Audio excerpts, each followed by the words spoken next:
you.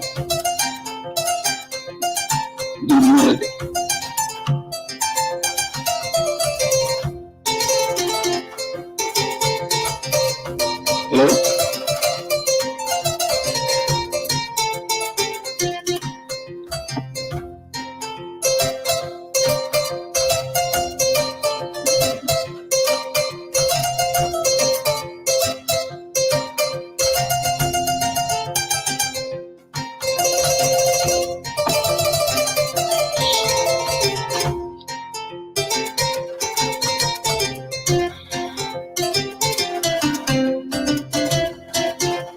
Yes, good morning, good evening, good afternoon. Funyu waidi deglo dinyu setane si nyenenti konyi aduna wherever you are watching or listening to us from.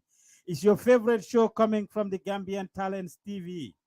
Di Nyohobai show. Ñu ngi leen ay béggee fu ci waay nekk ci ñeneenti ko ñi àdduna penku xarpu ngopp wala ngalandu di leen wax ne Ramadan Mubarak xam naa ne nag suñ mbokki pol yeeg joolaay jamono ji ñu ngi kontaan ndax yes the days are going by tey la ñaata fan sax 12 13 however many days we fast xam nga man duma dee keep track waaye xam naa ne nu mu munti demee rek pol yi kontaan nañ ñu ne kat second 10 days yi alhamdulillah lu am solo la. We are glad to be back here with you guys. Week, this time, last Saturday, this time, I was here hosting the Nyohobai show. Who was my guest, Mr. Ismail Akante? Yes, Mr. Finari Jahanama Mom Minga Hamne Kat. He has the powers. He has the determination, the zeal, the endurance, the perseverance. He has the authority and everything to declare who goes to hellfire. And of course, he has indeed put former President Yahya Jammeh in hellfire. He has put current President Adama Barrow in hellfire and all their cohorts, or a lot of their cohorts, so to speak. It was a very nice and enjoyable interview. We think enjoy on Genko Kerak. We are back here live and direct pour waxtaan ak yéen nag tey fii ci Nyohobai show nga xam ne nag duma fi indi chomo. I don't bring any Tom, Dick and Harry on this show. Whoever I bring must be somebody ku am ñam, must be somebody ko xam ne kat mashallah definitely something or Gambians would want to hear from the person. Tenak, I have the privilege and honor to bring another special guest in the person of Mr. Ebou Jallow. But bala ma wax lolu rek yeen ñi may sétane on Facebook, ñu ngi leen nuyu ku nekk ci turam ak santam, ngal be kontong albe tool nal kontongola. Amin jërë ngeen jëf ci seen déglu ak sétane bu rafet. Su ngeen bëggee gis Ebou Jallow rek, you log on to our YouTube page. You will see him live and direct. Ebou Jallow is in the building. Dinañ waxtaan ak moom nag lu am solo tey lu bare bari loo xam ne maybe am na lu ngeen ci xam but loo xam ne dina soxla pour ñu leeral ko ndax Ibou kat saf na saf goo xam ne ni ko gaay di waxee ku ko sànni mbàtt mu toj moo raw jumbo moo raw lem li ma wax nag di ngeen ko xam si kanam gi nii ñu bari ñu ne Ebou Jallow is cocky. Whether Ebou is cocky or not we will find out.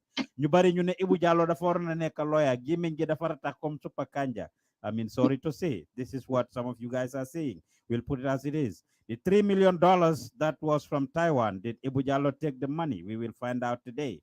I mean, that Ebou Jallow was a spy for Yaya Jammeh over the years. We will find out. And all other things yoo xam ne war nañ koo xam ci Ebou Jallow dinañ ko waxtaan ak moom ci jamono ji gannaaw bi nga xamee ne nag December 2016 jot na Ebou Jallow cross carpeted to the United Democratic Party, which of course he represented through his social media and in every way, shape, or form from what we saw. Lan moo tax Ebou Jallow génn foofu jamono ji, is he actually part of the President Barrow camp?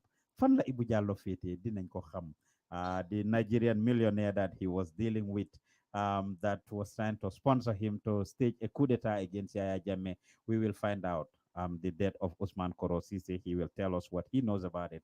Kon duñ def daral do ñu bay ko rek mu introduce bopam. Mr. Jallow nuyu na la. Waaw jërëjëf Pa Ousmane maa ngi la di la sargal di la nuyu di la jégalu balu la ak si weer koor gi neen yal nañu yàlla boole bala jégal te yal na yàlla nangu suñu koor nangu suñu ñaan defal ñu sutura bu ñu wërsëg mais ñu suñu wér gu yaram bu baax maa ngi la gërëm di la nuyu di nuyu sa audience bi yëpp. Jërëjëf Mr. Jallow. Comme ni ma ko waxee rek si gannaaw Nyohobai show has a pattern. We hear people and see them all the time based on positions and portfolios that they hold before. But for the sake of our audience ñi nga xam ne xamuñ jamono ji ñuy dégg Ebou Jallow bari nañ sa tura ngi ne fes si internet bi ku ko sànni mbaatu mu toj Ebou Jallow Jaane commission ñëw Ebou Jallow same thing TRRC bi ñëw your name coming up on some of the things and the like. The last person who spoke about you was Lamin Kababajo and the like. For the sake of ñi xamut kan mooy Ebou Jallow family background fan nga cosaanoo.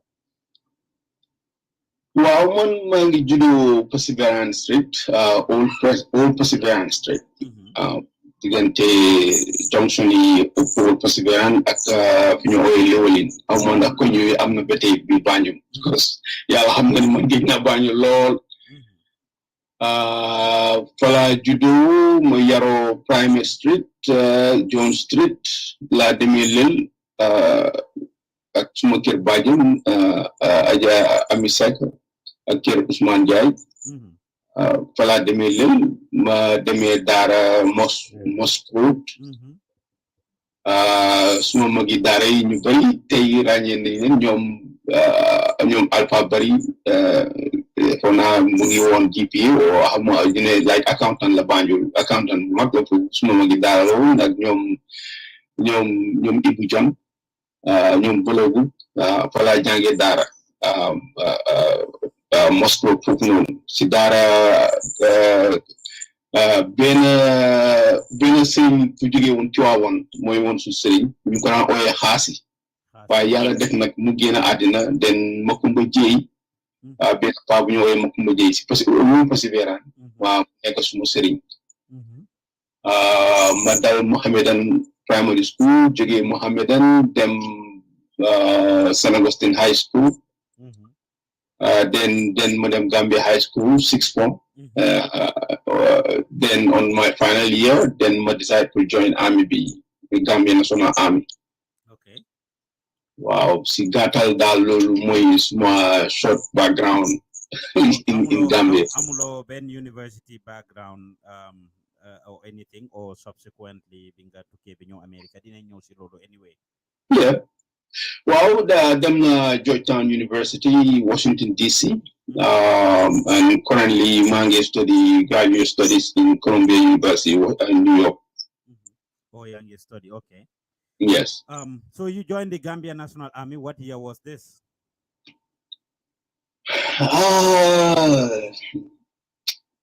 When I either 87 or between 87 and 88. You can call it's been a long time, honestly. When I 87 or 8, no, actually 88 or 89, to be honest. Or 88 or 89. Wow. 88 or 89, single join army, be okay. Nam? How that's the Echo. Oh, okay. Mangi gis some of the people ñi setan mang leen wax ne mun ngeen click the YouTube link that I just share right now. Su ngeen bëggee gis Ebou Jallow face à face jàkkaarloog moom rek mun ngeen click on the YouTube link that I pin there on the page. Yéen a ngi toppa di Nyohobai show. Are you hearing any echoes? Yéen ñi nga xam ne yéen a ngi seetaan su fekkee ne da ngeen nekk di dégg echo rek you can let me know, we will try to fix it while we are on. Waaye meantime Ebou Jallow ñu continuer rek. So you joined the National Army in 88 or 89. Yeah. Binga jeexale sa training bi, did you go on any officer cadet course la ko gaay de oye, right? Did you have the opportunity immediately or subsequently?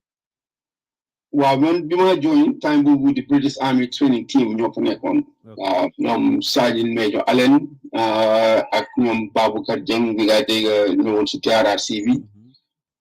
Suma main instructor mooy woon Jibril Sey ki ñu rey in November 11 ak ñoom Chopin ki ñu woowee ab Chopin kooku tam suma instructor la woon waaw Abdoulaye Ba Dot Fall moom xamoon naa ko nii rek waaye Chopin Abdoulaye Ba ñooñu suma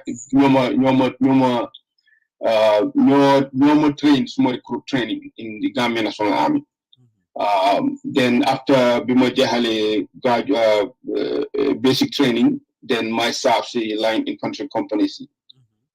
Then Tombe time bobu you won in a confederation time bobu. So my join we deploy mostly Confederate forces. My staff in Kudang, Kudang, in the okay. in the Confederate Army. Okay. Foofu laa jógee then bi opportunity ñëwee pour officer selection board. Madam, this time British Indian Army officer selection board. So anybody who qualify, you go through a series of exams and tests. So pass it, then you jox la officer cadet pour nga nekk a commission officer. So noonu laa demee from Kudang ma delluwaat back to Yudum ma def suma selection board. Yàlla def I was lucky ma make it, then you decide full time boobu ñu doon ubbi Navy bi. Yes, so tubaab yi ñoom time boobu ku ñu ooyee Lieutenant Colonel Shaw ak Major Payne ñoo fa nekkoon. You almost well, gis nañ suma results, they are very impressed. Why? Because of man am na science background, so ñoom ñu ne dañ bëgg a ubbi a new Navy. Te su fekkee ne man decide now pour transfer to the Navy. Dina baax trop pour man daal, because then I'll be the first officers, then dina stand a chance for command the Navy one day. So loolu moo indi suma transfer to the Marine unit. No lab transfer. Then after Marine unit, after 2-3 years, I think, Madam Naval Education and Training Center, Tambo Pensacola in Florida. For my basic naval officer training. Then after Model say, my new serve under Kinjan Oye Major Fisher, the British Army. Who Momoron Jungle a lot about navigate gal, to command gal and stuff like that, with the Navy and a lot of things in the military. So then during some time, I'm not so many things to happen. Then a very soldari nekon Liberia issue. Then you will court martial. Bokutam ñu oma ñu ne pour ma represent leen in the court martial. So court martial boobu man maa leen defend on in the court martial. And the same people ñu ma doon defend ñoo ultimately ñoom ñoo def the coup in July 22nd, 1994. Really? Gannaaw tuuti rek, out of curiosity laaj la. You went to high school, yes. St. Augustine's, Gambia High, and the like. Yes. No disrespect to the military, but the common thing and the general thing, jamono joju, high school products, wala ñoo xam ne am nañ higher education, duñ daan dugga si army bi, mostly, I mean, this is just a fact from what we saw. School dropouts, ñu bari ñoo daan nekk si army bi, wala ñoo xam ne maybe aguñ high school, wala ñu am secondary school and the like. Yo, personally, what was your motivation though? Why did you decide to join the army as a high school student or graduate? Well, that's a very interesting question. Pausman man so laje ni maham in high school, from Form 1 to Form 5. Ma jël force maa ngi jël second St. Augustine High School. ñu bari ñoo xam ne dafa daan raw sax léegi ay doctrice lañ. ñoom ñu mel ni Alaaji Morom yoo ne lawyer la dugal ñun ñëpp maa leen daan tapas bu baax sax bu ma seen morom. Te ñu bari la sax I can tell mun naa drop names, a lot of them. ñoom nit moo ko xee duñ seede yàlla am na baakuwuma. Yàlla mais yàlla ma ko may.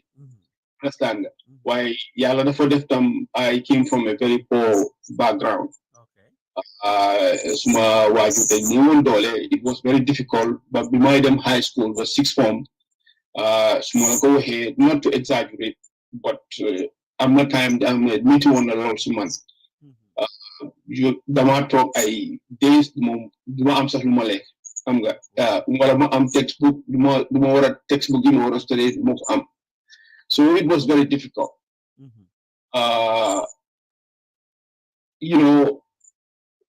Tombé na nag man bi ma nekk sixth form nag I was very radical. Dama dëggaloon boppa bëggoon naa si yëf yi xam nga rek yëfi xalal tuutaay nga nekk radical xam nga booy join ay yëfi mooja fi bokk si yëfi revolution and stuff like that. boo laajee Baba Gale Jallow bi nekk tey TRRC moom suma senior mooy woon suma head boy du ma daan jubóo moom because all the time dama ko daan saaga all the time diggaroon booba six form in Gambia High so but benn time sax moom si boppam mu boole ma ak time boobu Assane Diagne moo fa nekkoon principal mu boole ma moom ba gars yi ñu yóbbu ma principals naka lañ ko woowee sax office ñu bugga ma sanction pour suspend one stuff like that waaye Diagne somehow mu baalal ma daal. So in short, Sumala understanding poverty was the primary reason why you decided to join the army. Yes, absolutely. Yalla hamdani, that was the only option bima amon. There was no opportunity that time. Gambia Amuton University. Ngabala man small dom mom legi that they know small board. Why he's okay. He mge setan affaire there was amun one opportunity at that time. Time bobu ñoo xamne won wax na la ñoo xamne ma leen taxon jang téméri yoon ñu sen wajuri you know sen loxo jot na gannaaw ñu jéxal high schools form 5 dem ci 6 form ñu bu leen ay Angleterre America ñoom ñu mëna dem jangi am opportunity so man awmo on that chance so the only option be open on to me at that time ma ngi legacy néegi nguur. So I have no choice but to join the military. And should lose, but months even time time 81 COVID. Take a halebundawla. The more than admire soldari a lot, soldari Senegalese. So all the time the one and them they hang out senior. So it was something like like why yes, it could have been a chance. Because man study science in sixth form, maths, physics, chemistry, and biology. Learn to study in sixth form. Why? So my best friend, mom don't study art. So mom at exafal, being a digger nite, on sense sixth form for the study as this study like if you literature, French, together. But because No. Turandor am nañ ñoom ñoo bokk turandor waaye ñoom bokk seen papa yi ñoo bokk benn yaay. Commencé ñoo bokk ndey baay seen papa yi ñoo bokk ndey baay. Waaye kooku lañ ko ñoom ñoo bokk turandor. Waaye Seydou Ndaw bi ma wax moom mu ngi liggéey UN. Waaw mu ngi liggéey UN somewhere in Kenya. Waaye ñu dellu si waat Mr. Jallow to the military yaa ngi woon foofu ngeen am nga opportunity 2 years later after you joined the Navy to come to the United States and study. That wasn't hard, right? Some of the military were following the TRRC closely. Soldari for testify, you bari said it was very difficult that cadet selection wasn't definitely something low. There was a lot of corruption involved. It was very frustrating. It was based on mostly who you know. Some said it was based on tribe and the like. So your suppose was easy though, right? Well, mom, I was very fortunate to be honest. But I'm in one choice because man bima de see officer selection bi. Man phone Omar Gueye ki ñu woowee te lita mu nekk brigadier general fana léegi mu ngi si embassy bi in Turkey. Omar Gueye mu ngi fa woon kii mu ngi fa woon Basiru Baro ki gaay rey November 11 mu ngi fa woon ku ñu ooyee Perek something Sane fana lita moom itam dafa amoon problème ak Yaya Jammeh moom itam mu ngi fa woon ñu Vincent Diatta nekkoon army commander, then after guy Reiko, I don't know, them to Reiko for day, I don't know. All these people, they were there. But unfortunately for me, to have look, Muslim results be in this selection board. And they have no choice. But I'm gonna be an opportunity to pull them to Sandhouse. Man, they get Sandhouse lab one of them. Why do not have it or just look so them Sandhouse, so you you're gonna be just like a regular officer, though then we have to even send you again another training in England. In America. So it's best let them to the Navy. And is something is a new branch in the start, you stand a chance to rise to the top very fast. So never on, but at the same time, it was an opportunity. But by the time, I wasn't sure that I was young, if you saw that, and I always wanted to go to San Jose, but it's okay. Munuma complain there was nepotism. America be def li nga def kañ nga delu Gambia. So first time mangi telefona in 92 or 91 or 92 or so or 93. Munuma remember exactly. Then after model on my own def orders like on the job training at Major Fisher Kimaron to be neko British Army.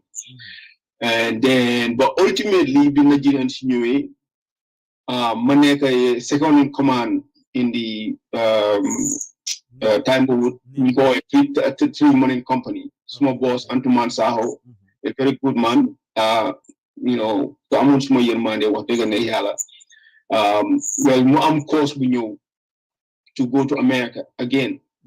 I course was somehow very senior full man. So boss more on them. Why Antuman Saho for some reason moved them. So Nigerians decided okay. Since months them, man rank of captain, man madam to that course. So Lulu you go to the US Naval War College. Okay.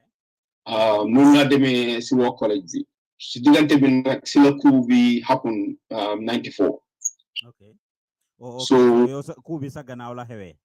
Wow, kubi mu ma feka fi in Newport, Rhode Island. Mage study in the Naval War College. Oh, okay. So one fake Gambia. So we manually then man assume command of the Navy. Okay. Then Sidigante Bigay Japa Sana Sabali ak Sadibo Haidara. Then man ma Oyena Pumanyo joint council. Okay. Out of curiosity, I was gonna ask you, Jamanoji, a lot of people knew opportunity to key, don't wanna go back. Why we hearing a lot of the military who were very young at the time in their 20s had the opportunity to travel to either Europe or England or America for new study, for senior officer course, and you all went back. Nyom Yaya Jame, of course, Nyom Sananga Degalen, almost everybody knew Dega knew what he seen military background. Nyom Asem Jeng Mingawafi, New Barisi Nyom, they came to America to study and went back. Nyom Kababa New Bari. And went back to Gambia. But you all were very young. Since you had videos in Jame at the time, Nyom Sana, as Sana said it in his testimony, 27 years old. That's average, like young age. And you would think that in Bugali. And I in Lulurane Kasen hell, especially, I mean, you are from a very humble background, poor background. That amula want that mentality. Okay, Haral Madam Matok. I mean, while being America, let me stay back. Well, hamga lena mo ne kasi affaire soldat. Soldat so once so working soldat is not affaire halis. It's not affaire aguna. It's like a calling. The family nga don't buy fal rek. Hamga ngom mo la se bolé. So ko gomut do ko do mëna def liggéey bobu non. Mo ñoo xamné alali aduna mo leen itel. For some you don't soldat because soldat do yefi alel mo la ci dugal parce que dafa am loy wara gum mo am loy wara yek ci sa bop soko gumut soko so am so gumut lolu so amut yek di bu su bop do mëna don soldat understand nga am na ñu bari ñoo xamné xam nga dañ ko ba mo leen ci dugalon dem dugal nañ ci army bi waye liñ doon sentu mënuñ ko am ñoo ñëpp système bi daf leen weed out ci loolu experience naa ko both in Gambia ak America because saab naa ñaari armies yëpp so I know the psychology of people ñi duga si military it's not if alele am it's something loo xam ne so you xelaat loo woon pour stay back when you came to America never must cross my mind okay I can vouch for a lot of other young officers ñoo xam ne ñu woon da ngeen amoon that mentality ne suñ delloo kër opportunities are there. Yeah, and we had a chance. Amunon nañ ko def. Munon nga ñëw fii dugalante comme ni yeneen Gambian si di def rek nga toog. Waaye man musuma dégg benn Gambian army officer bu musa toog ñëw America ne du delluwaat. Loolu musta am. Well, ñi dégg ñuy wax yëpp si TRRC bi ñu bari si ñoom were from humble background, including Yaya Jammeh si boppam ñoom Sana Sabally. Based on yeah, the things that we are hearing, Edward Singate obviously ku mel ni OJ wax na yeah, how Edward's father was struggling ba nga xam ne no actually MC Cham benn moom moo help ñooñu few weeks before coup d'état bi si boppam. He house mm, guys in néeg bi dafa daanu or whatever, and moom moo leen yeah. jox opportunity, but all of you traveled and eventually came back. Anyway, that was a good question. Beneen ma doon bëgg a laajte rek ñu bari ñu ngi dégg Ablaye Ba a chopping turam. Did it come Wow. from this army song, military song? Because I used to be a Boy Scout in Farafenye when I was young. So dañ daan wéyantu some way soldari. Wala suba Jobin. teel ñu dégg gaay a chopping sili bi koyo waaye léeg daaw maaje. Is that where Wow. the song is from? Yo xam Is nga that where Gambia the song is from? No, we used to do that. Wala suba tell soldari suñu romba di def seen yeah, drill yi ñu dégg yeah, gaay di way a chopping sili bi koyo yeah. daaw maaje man feñe buga na say or something like that. Is that where the song is from?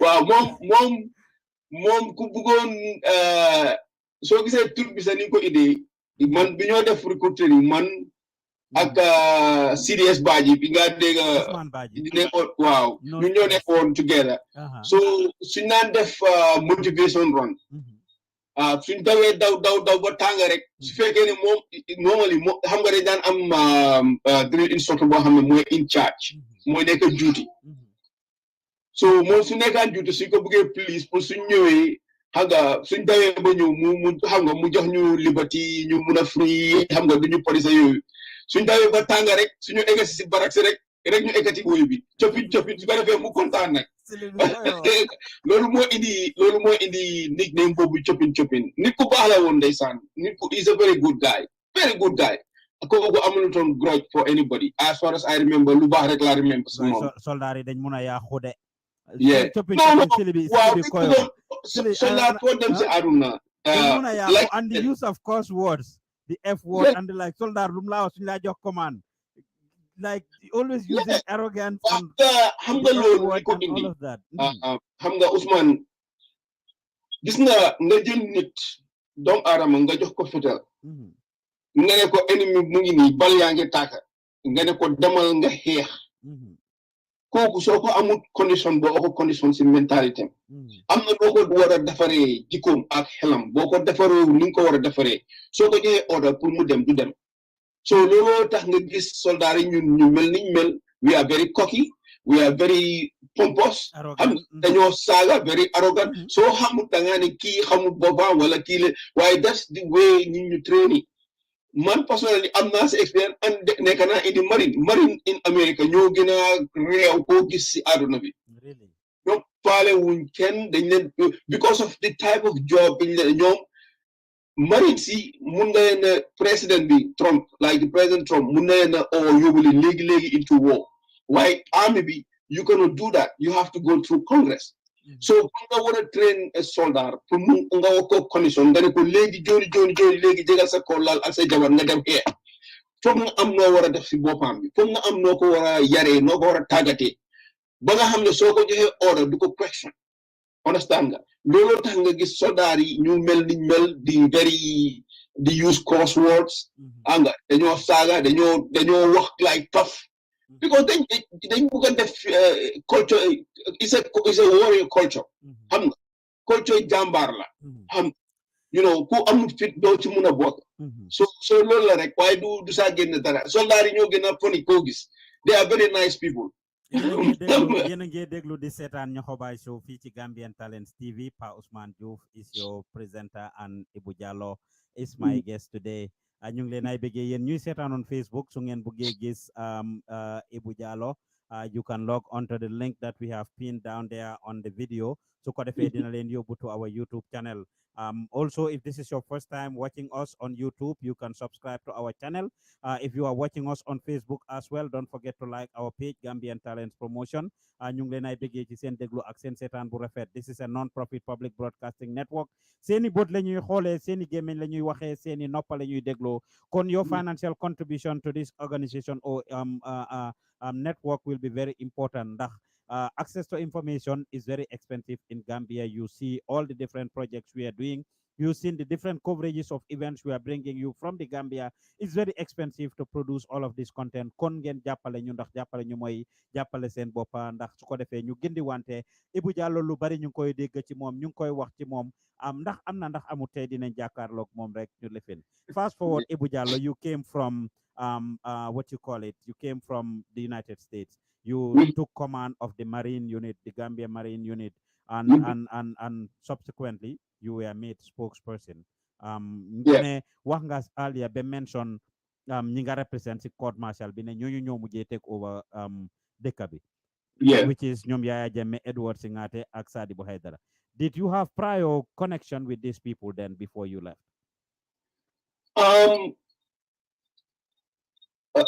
Singate anyway, harmodore si Yaya Jammeh. Yaya Jammeh xamante woon nit ñi. Yaya Jammeh nekkutoon si army moom si zenam bi la nekkoon. ñu ngi dégg loolu bari si TRRC bi. Waaw. Xam nga boo gisee nit ñi di wax loolu. Pausman, because services du benn. Okay. Sandam mi paramilitaire ñoom dañ mel ni ay police comme ni nga dégg para yi. Mane nañ wax ji tedde da ngeen bugg a sewloo Yaya rek ne nekkutoon dara. Non. waaw because yéen ñëpp su ngeen ko waxee. non du yëfi sewloo ne da ngeen kaki da ngeen loolu la rek seen kakines bi bugg a wane ne yeneen service yëpp yéen a nekk si kaw ñooñu. That's all you are trying to establish here, right? No, but that's a fact. Boo demee Sénégal sax it's the same. Senegal xëy na foofu sax the culture because French culture la ñoom am nañ Zanam on this idea why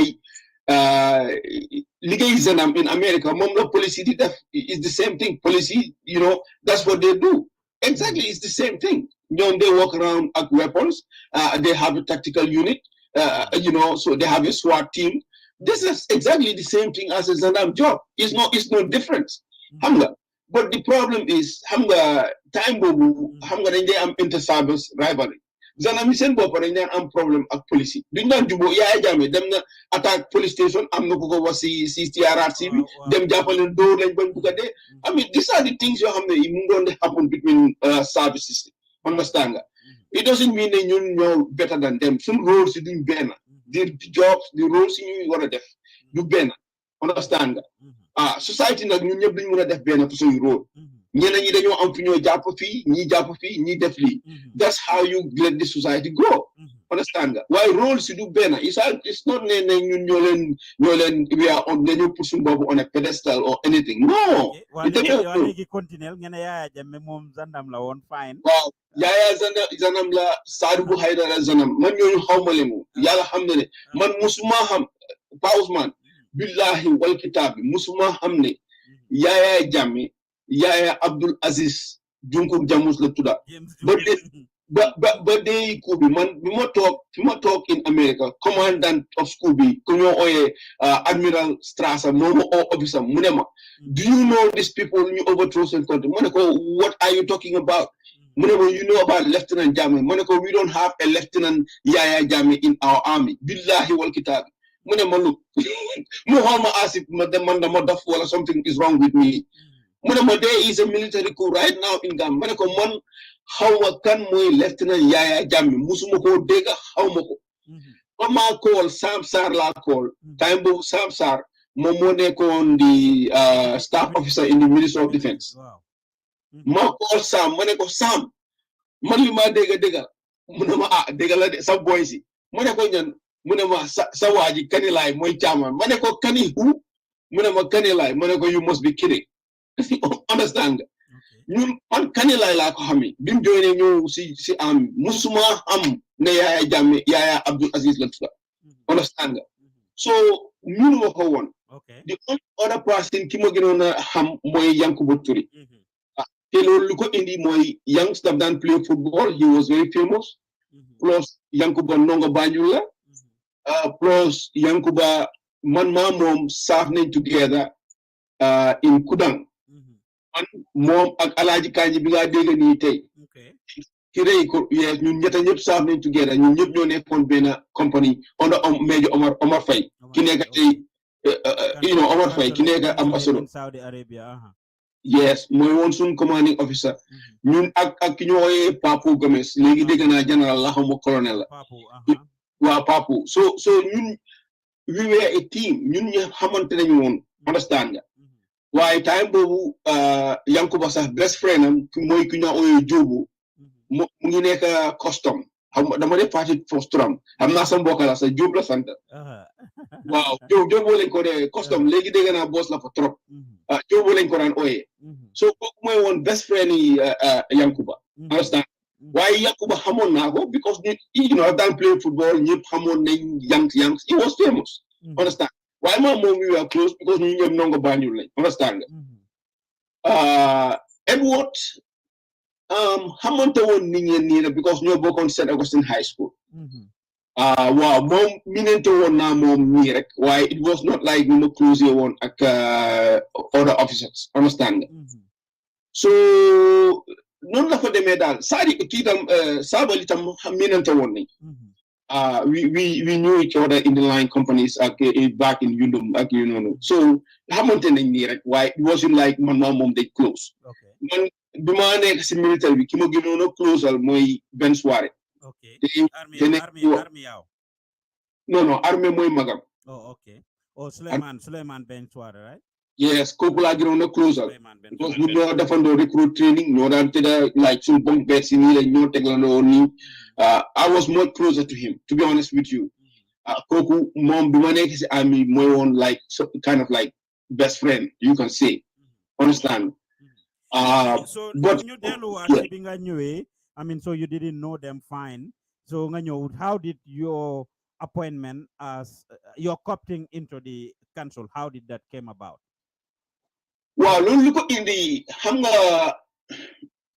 in for now March or April that year amoon nañ benn big exercise we amoon in Kudang wow we heard about that in the theater waaw we exercise we jeexee ñu ñëpp ñu tasee Bansang ñu am li nga woowe index party fekk ñoom test time boobu ndike ñoom sax ñoom ñu doon tooga seen ñi fi ku so buñ demee Bansang ñu ñëpp ñu rally foofu noonu ñu officers yëpp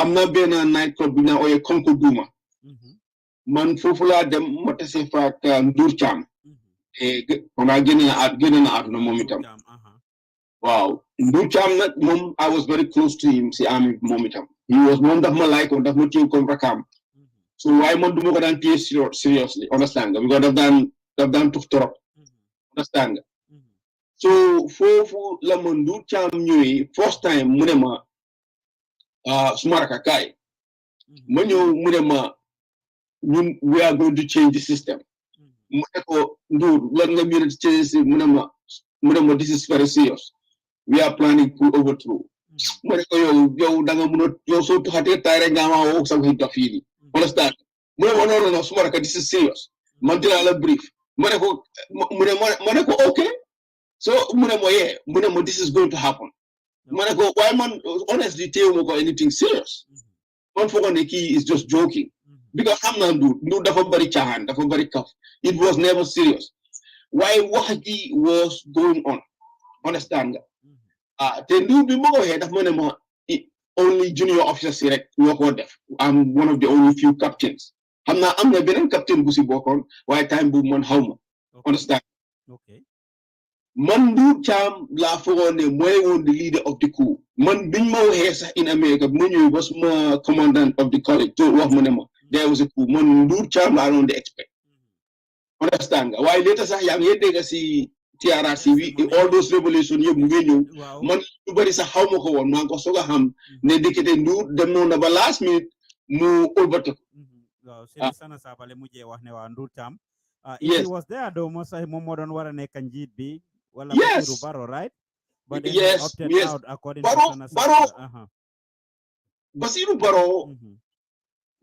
ko xam Basiru Baro fu mu taxaw mu ngi wax waxi complot pour naka la ñëw kuy that's Baro daf daan wax rek waaye he was not really serious ñu really brains nekkoon behind the coup mooy ñoom Ndour Thiam especially Ndour Thiam si boppam man believe naa ne sax Ndour Thiam si boppam moom moo dem daaji Amora bi because Ndour Thiam best friend am mooy woon di chief Amora si Amora bi mooy ki ñu ooyee lieutenant Madické Gomez kooku eventually nag dañ ko daax si army bi waaye Ndour Thiam xamoon na Amora bi ba pare Ndour Thiam engineer la woon moom xam na naka la bridge pour naka la scale the armory because ñoom ñoo ko build so he knows understand man I strongly believe ne moom moo dem sax daaji armory bi wax ñoom Sabally naka la ñoo duggee foofu pour jël weapons and everything waaye like I said xam nga moom génn na àdduna I don't want to be stepping on his grave but this is what I strongly believe. Okay, léegi ñu dellu si waat yow naka nga nekkee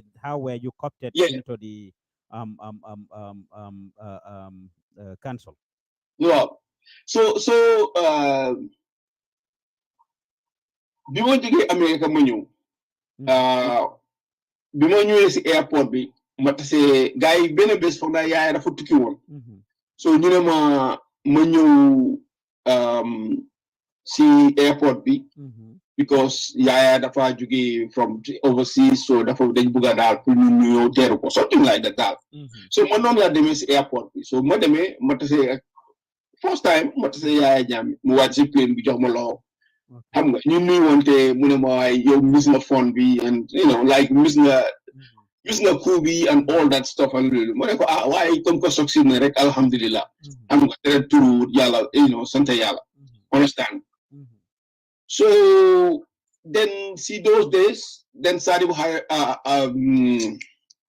Sabally tam ooma Sabally ooma so mu ne ma dégg na ne maa ngi in town mu ne ko yee mu ne ma anyway soo amee chance nga ñëw mu ne ko fan nga nekk mu ne ma maa ngi vice president's residence soo amee chance nga ñëw si kër gi so bés bi maa dem si kër gi seeti Sabally and this was like 2 days or 4 before ñu arrest ko bi ma demee maa ngi fekk Edward Singate ak naka lañ ko woyatee ki Yankubu Touré ñu ngi taxaw si bunta bi so mu ne yéen ngeen nekk kan what are you doing you know taxaw mu ne so Edward mu ne ma xam nga sa waaji de Sabally day mu ne bala ñu ñëw kiram foog ñu def a request binda like you know like you know he was kind of very disciplined daf leen doon discipline dëgg ñeme ñu ko woon well no that's not right yéen ñëpp ngeen nekk benn council ngeen a war a ñëw seeti another council member number 2 mu leen a wax ne da ngeen need permission or something like that was very strange ma ne ko anyway xaaral ma dugga so ma announce guard bi ne ma waaw Sabally ne he's waiting for you so ma noonu laa duggee ma fekk fa ñoom Sol Ndaw ñoom Baba Diop gaa yu bëri nit ñu bëri fa nekk de time boobu sax Sabally wax na si lifin bi ne mooy time bi gaa yi ñëwee pour di ko wax affaire yi Barrow youth mooy ngi ne Barrow youth movement kii naka 22nd July youth movement you know tay Barrow youth movement na xew is okay dinañ ñëw ci loolu it's all right so 22nd July movement man si laa ko tombee nag so bi ma ko tombee you know why man participate more anything man Sabally moom ko yóbbu so Sabally ne ma gis nga su ma kii mu ne ma every time su ma ñëwee people come all over the place ma ne ko well anyway man ma toog ba mu yàgga xam nga daal lu ñoo wax ñu ngi waxi politique foofu so ma ne ko well you know boss man daal it's better man ma ñëw dem because I have an early morning tomorrow so boo mu ne may ba next time we can arrange another so that we can xam nga ñu mun nañoo gën a waxtaan daal waxi soldat understand mu ne ma yee no problem so mu jox ma cell phone number am bi and all that so man noonu laa génnee ma génn ma dem so bi ma demee eventually nag si few days after ma dégg ne ñu ne Sabally jàpp nañ ko daf doon ku an yaari dugg na fii so bi loolu happen tombe tam for na few days later moom Edward Singate mooy woon Minister of Defence at that time ba pare nekk vice chairman so moom Edward Singate call ma ne ma Chinese ambassador bi daf ko invite dinner so waaye dafa bëgg a man ma dem because some of the stuff you know is technical about pour naka la ñu mën a assister the marine xam nga pour ñu mën a am moo ay gaal ak stuff like that so noonu laa ne ko ok dinaa la join so ma join ko si Chinese embassy residence bi ñu am foofu dina man moom fa na ñun ñaar la woon rek daal if I remember right so ñu tamit amee dina ba pare mu ne ma waaw xam nga fi mu nekk nii boss mu ne mooy Yaaya Jammeh That will be invited to the council. How do you feel about it? Do I have a choice? I mean, no. You know, you are one of us, so I'm not going to formally, but already, yeah, I make up my mind. Okay, no problem. So, non la joining a council. Okay. So, ma join the armed forces. Provisional ruling council. You ruling council. Did you receive any formal letter to that effect? No, receive mobile letter. Verbally ni rek lañ la ko wax. Verbally ni rek lañ mako waxe. There was no. They don't need to. They don't really need to. Edward boobu rek. Yeah, they don't need to. I mean, chairman no approve. So approve, I will not be there. I mean, it's like a council, so let's not understanding. But we are talking about systems here. No wonder we have the failures, regardless of what. This was the council. This was the body that was ruling our country at the time. Yeah. So there should have been some paper trail and the like. There should have been some formally written document sent to you. Invite fee. No, not necessarily. The fact that I am part of the armed forces, that is sufficient. Bro, you want to tell me, Mr. Jallow, you want to tell me even to be just because young to be armed forces be amulen paper trail lungena def hana bir armed forces internally you should be able to have documentation correspondence. No, pause. Can I explain all that? Army was running the Gambia government. You don't run Dikabi. Yes. Understand? Yes. Out of that army, there was 5 members of the armed forces. They were at the top. Yes. Understand? At that time, the constitution was suspended. Understand? Don't rule with the decree. Yes. They were ruling by decrees. Legally, at that time, Gambia was in law. It was in a state of exception. You mean those have authority. I'm not in power to operate above and beyond the law because there is no law. But still, yes, there was lawlessness. Okay, that's what we are saying. If there was no lawlessness, there was law. If there was law and if there was a system, then obviously you would have been written to, but you were not written to. Fine, then move away from Popo. Yeah. So civilian law. Civilian law. They would have written to me as a civilian. Okay. Nema, we want to make you appointing as minister or appointing as a member of the council. Okay. All civilians in the that's what they do. But man don't wear uniform, so I don't need to. Fine. You just give them an order. Then move away from there. You were appointed, coopted into the council. At what point were you made the spokesperson for the council? Yes, at what point? Yeah, immediately. Or you were just coopted in and made spokesperson? And you started attending all council meetings and everything. Time bo Japan Sadibu Aksana. So it was Yaya Jame, Edward, Yankuba Ture. Yeah. Was Kababajo already coopted in or not yet? Because we had Kabalin Dika Coopta. Kabalin Dika invite in. Okay, so Kaba was coopted in and then later you. Yeah. And later I joined. Okay. And I was the last person to join. Okay. Liban time like in 94. In 94, towards the beginning of February, like the first week of February. 95. That's 95 then. 95. Sorry, 95. Okay, 95. Okay. So you're before November 11. You were not November 11. No, November 11. From Mangi study in America. Young study America. Okay. So 95 February, shortly after being Jape Nyom Sana Sabali, Silen Lakop into this thing and made you the spokesperson of the council. Yes. And then what? Well, then, I was doing a lot of things. At the moment, did a lot of diplomatic service for the council.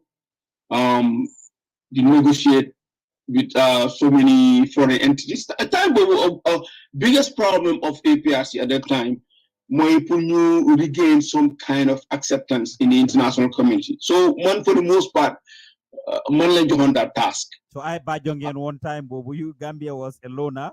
International community was shown the Gambia didn't want to have anything to do with it. They don't want to have anything to do with it. It was very difficult, Amun Halis or anything. There was no money. No technical help. Dara. Sumod Sultan Monli Majele Halis Mujele on Taiwan, Nikon Yaya Jame was finished. Because two never done in the Gambia.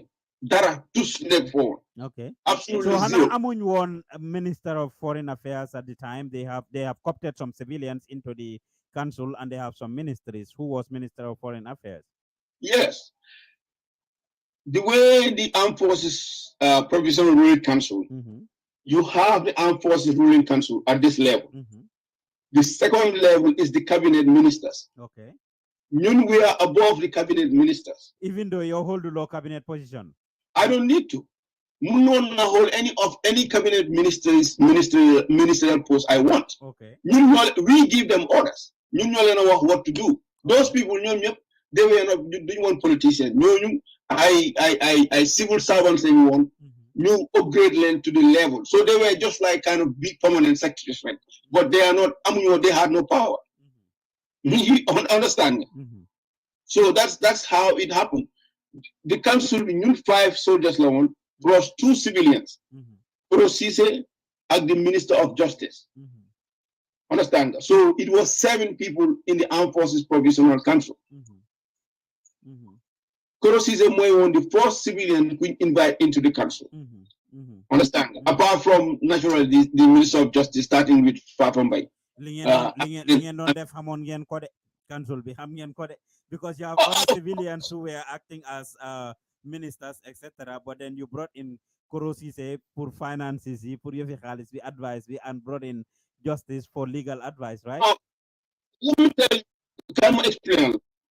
You see, to be honest with you, man gonna contribute to make a minister and also be a member of the council. Okay. How?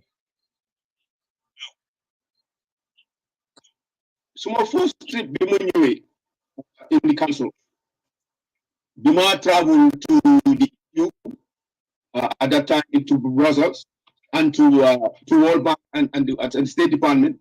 Man ma koro nyo andro. Man from Fofula became very close with Koro. Time Koro, permanent secretary law at the president's office, at the chairman's office. Okay. Understand that? Why Magisne no Magon, but at the same time, I'm on the same. He was a youth, young man. Understand? Why Magon? Why I'm on the same revolutionary zeal? We had the same mentality, the same philosophy, the same way of thinking. Understand? Man, I know that because I interact with him. Understand? Koro was a very revolutionary person.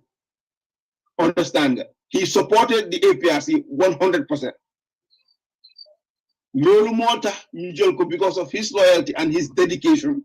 Lolu ta yaya bimalaje moneko yes ninko def minister.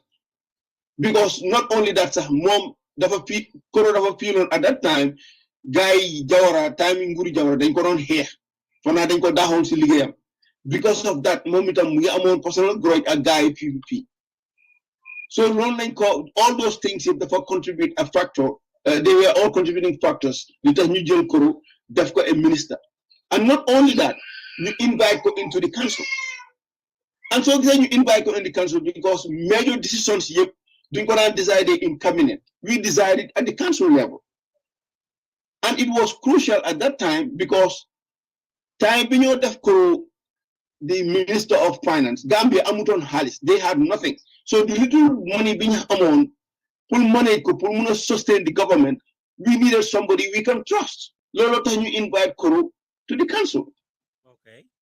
Understand? I'm nothing to do ne Koro dafa super communicate the people then get dramatized, they talk too much. Koro get on a radical among us. More you get on a radical, sir. Let me tell you that.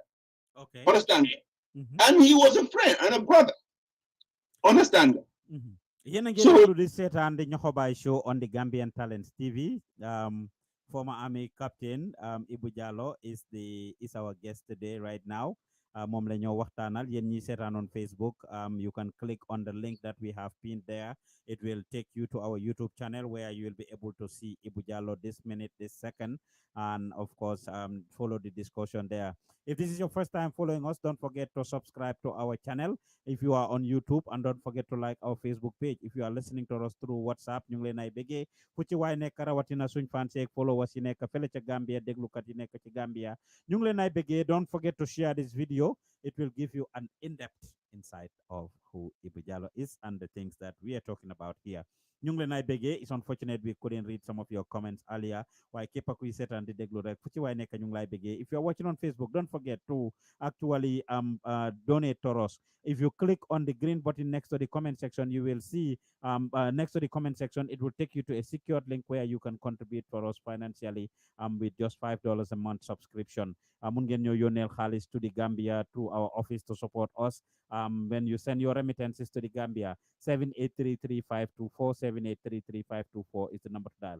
Kon ñu ngi leen ay bëggee Mr. Jallow ñu dellu si waat your involvement or your copting into the council.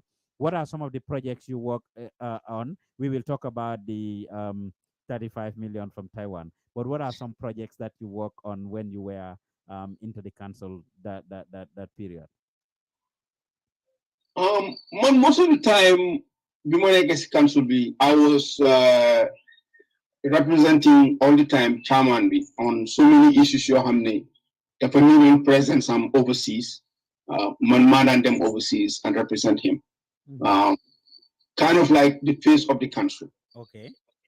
Who try to build back a relationship, will integrate back into the internet because we needed some kind of international support. But like Nalalulu earlier, we had the Ministry of Foreign Affairs.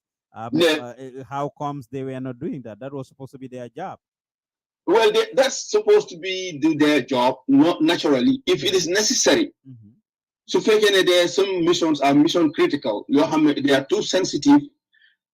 President I'm not authority will delegate for them represent in certain issues they are crucial and critical to his government. Let's say things in Jimbugona def wala I mean behind the scenes stuff you la dan yoni pour nga def su fekkene dañoo waxante dëgg man musuma bokk ci njuuj njaaj suma life yëpp musuma def luy njuuj njaaj. Mr. Jallow dina ñëw ci 35 million bi de but then okay what tell us some of the projects you work on ngene nga dem represent why mention a single project okay like this one give us examples of projects you have worked on.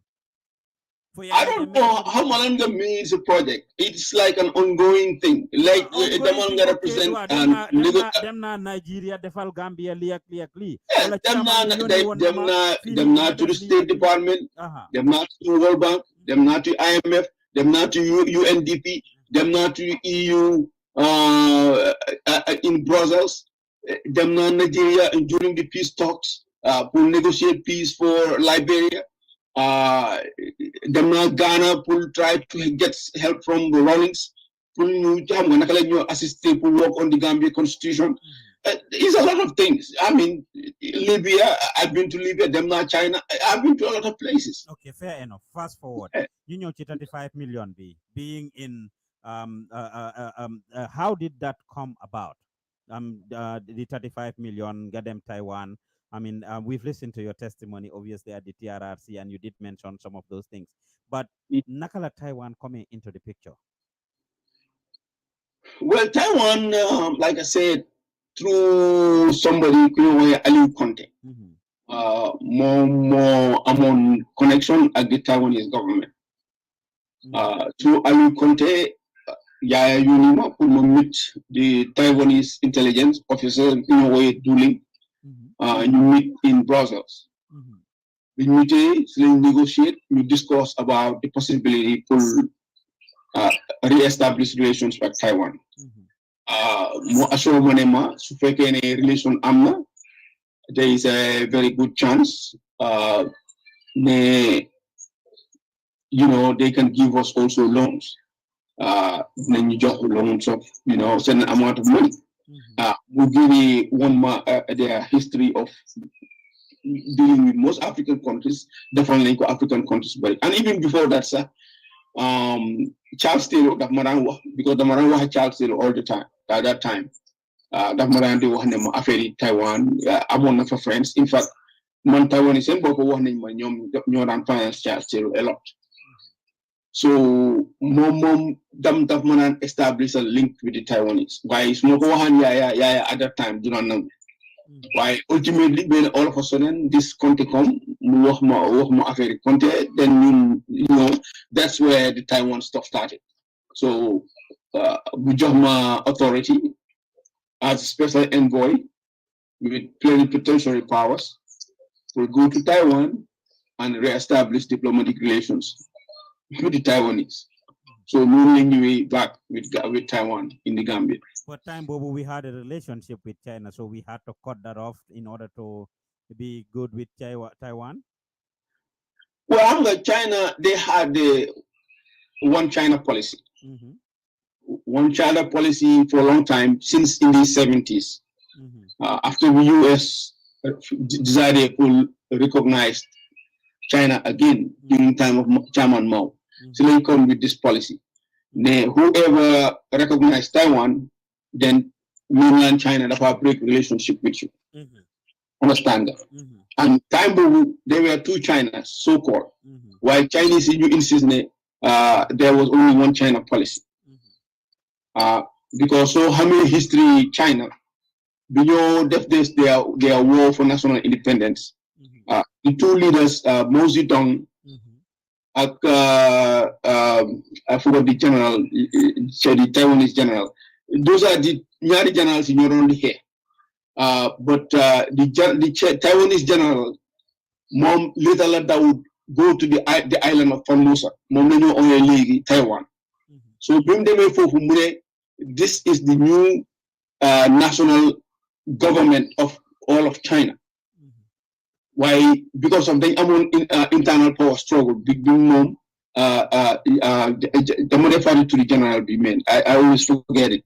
Well, Gambia, the Gambia, we've broken relationship. We had to break relationship with China. Them Taiwan. Benefiting New China Amalon at the time. There's no doubt that China had always benefited Gambia. So benefiting New China Amalon at the time. We had to break that to go to Taiwan. I mean, you guys saw that to be a necessity. Jamono joju nonu. For new establish Taiwan. Is it because dangen try to get funding from China and stuff, and China wasn't dealing with the Gambia? Oh yeah, man, they want China just about a month before modem to Taiwan. Okay. I went to China. Mm-hmm. Modem to mainland China, Beijing. Mm-hmm. You promised me, I promised a lot of things. Why don't I understand it? You see, Chinese, mainland China, at that time, there was too much corruption in the Chinese government. Third world countries, they need their law, put in, you claim that they just aid. The people in the Politburo, the top generals, they law, well, you have documents, everything. In Gambia, they got your aid of $50 million. I don't get that money. Money, the Taiwanese, the Chinese bureaucrats, divert. On paper, they don't have to Gambia, but in reality, they don't. You see, there was so much corruption in the Chinese government at that time. There was no structures like in America. You have checks and balances. Everything there. Lulu didn't exist in China at that time. At that time, understand? So before they were giving me a runaround. We were all over the place. At the end, they didn't deliver anything. So for them, you see, I've been telling you, Chinese, they are not serious. They now play games, the big time. Because they, in the first place, they don't have confidence in your government. They believe from you are not going to last long. So they will not take you seriously. So little more decide to change my eventually to focus on Taiwan.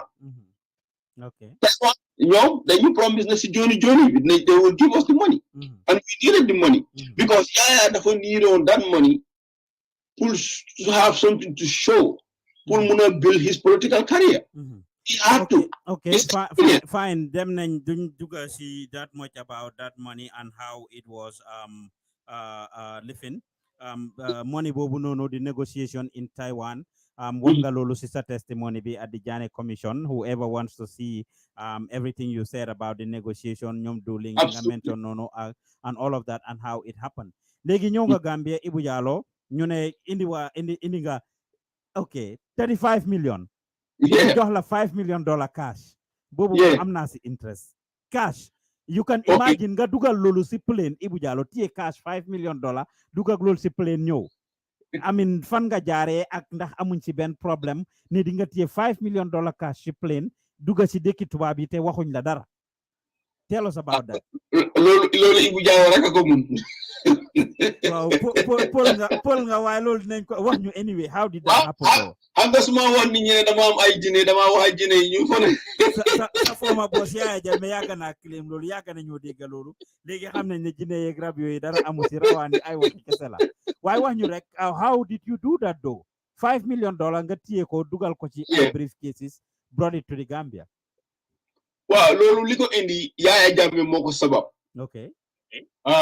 Man bima demé pour negotiate pour re-establish relations.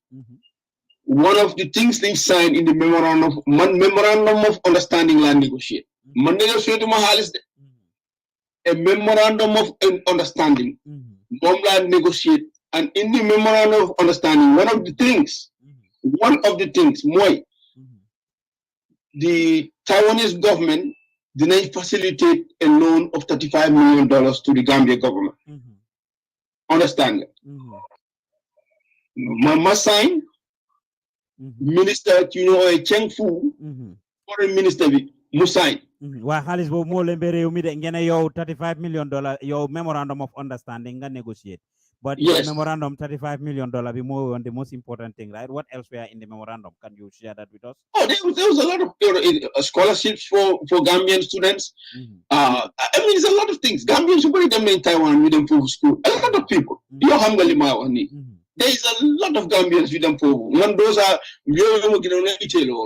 scholarship.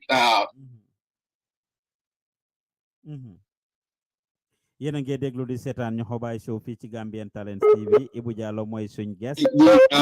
Bala leen Ebou waaw sa line bi daf doon xaw a break rek continuer ngeen there scholarships and what else?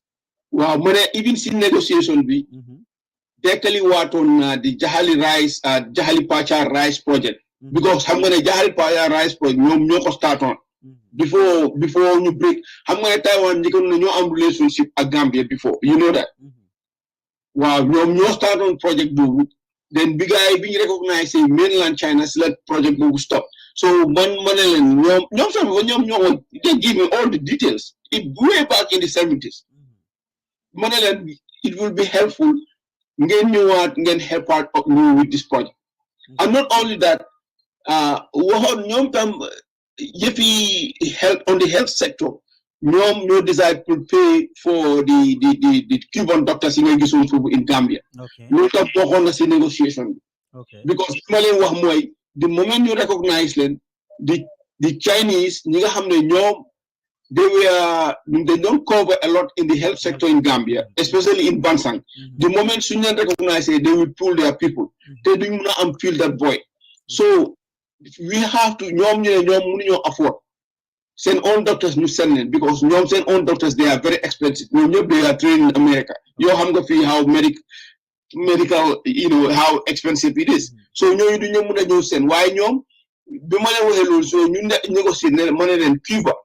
They have abundance of very good and talented doctors. Why not you negotiate with the Cuban government? You send some doctors overseas. The time Cuba they needed foreign currency.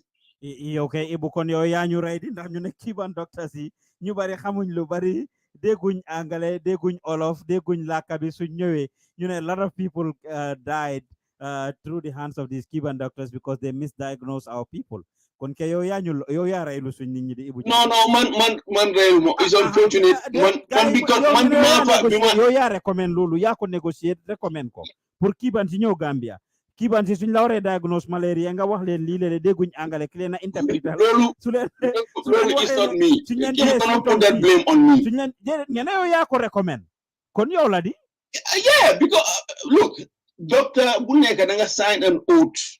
There is a standard of practice. They were very good doctors. But wait, no, yo, like America fees and the Cubans are the best. They have the best doctors in tropical disease. No, it's well known. They have very good doctors. Why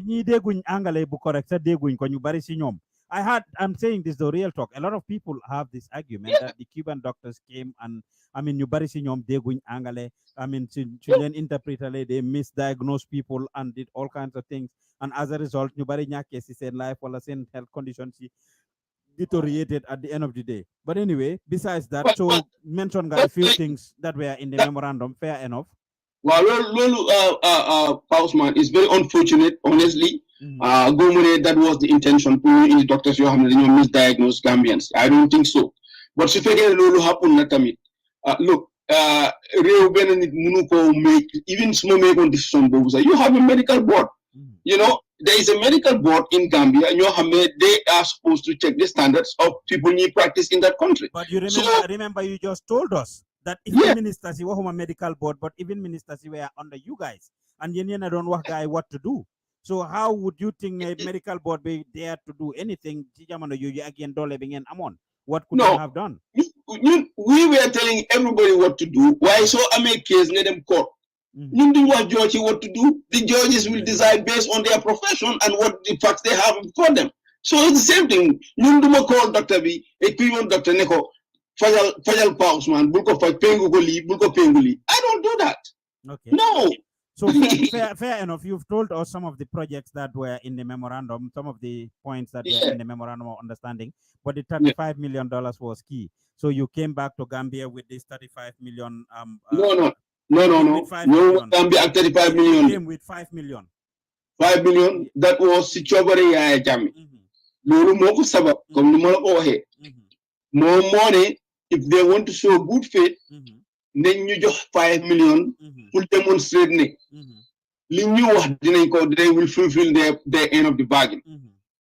Lolu more in the Taiwanese government, the Minister of Foreign Affairs, knew them go all over the banks in Taipei, will gather that 5 million, buy at home, in Gambia, goes to the State House.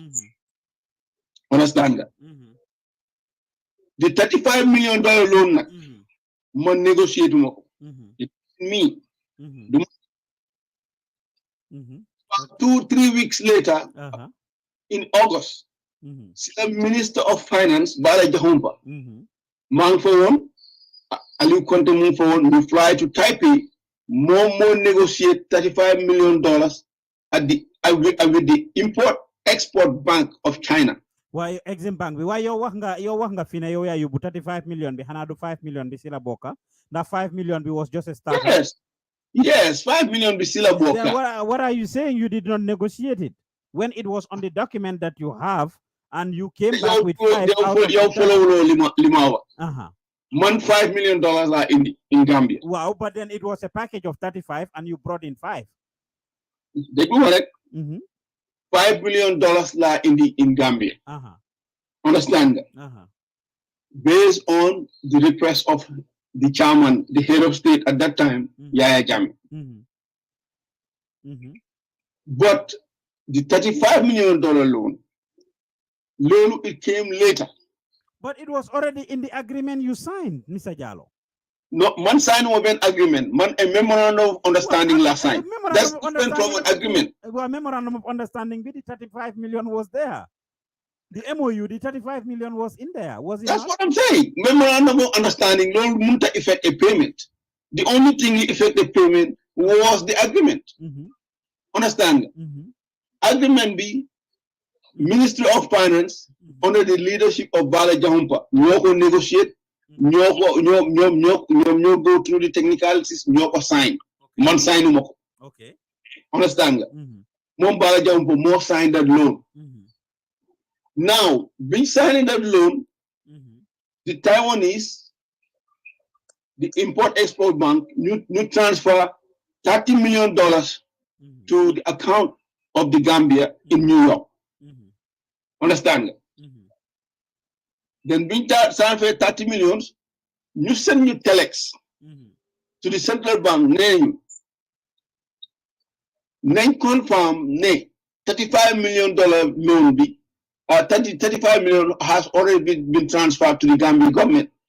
First, there was an initial drawdown of $5 million, and the subsequent $30 million transfer to the account in New York. 30 plus 5 makes it 35 million. Wow. Lola what? Yeah, you nanka. Man lu leer la wax de. Nanka. Waaw léegi ñu fast forward gaaw lu leer nañ la wax. Alice boobu ok egsi na 5 million bi nga egsee ngene nga jox ko Yaya Jammeh 5 million bi dama egsi mo indi ko State House. yegal ko buur. Yaya Jammeh kontaan. mu génne ñaata mu boxe ñaata jox la ndampay. I wish. ndampay ñaata la buxi. non bu ñëwu dara. ok. léegi bi xaalis bi ñëwee ñu decide ni dina gé about 2.3 million. 2.3 US dollars. ñu génnee si 2.3 million. ñu jël xaalis boobu dem deposit ko with the central bank. ñu ubbi an account in the central bank. ñu collect ko special development account. from account number 819. si lañ ko ubbi with that 2.3 million. So I remember right. Understand? The rest of the money, about 2.7, Yaya Mokuti in the State House. Lolu is with Yaya Jammeh. Man hamatuma si dara ba si ñoon yalla tay. Okay. Well, we talked about lolu nonu mang la don laaj xaalis boobu naka nga def ba indi ko Gambia without any troubles. How did you do that? Lolu la bëggoon a xam. You didn't get to tell us that part. Well, Lolu, I work with the Taiwanese intelligence. No deflu dal, and I flew with some Taiwanese airplane. Nula flight bi ñëwé dal, but up to Brussels, maybe Sabina from Brussels we fly to Banjul. So Sabina, amuñ one problem with that. They didn't know you had the money.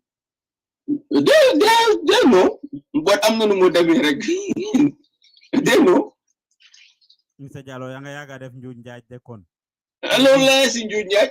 Dedet halis bu day nonu halis bu tolu nonu nga wara fly ak mom.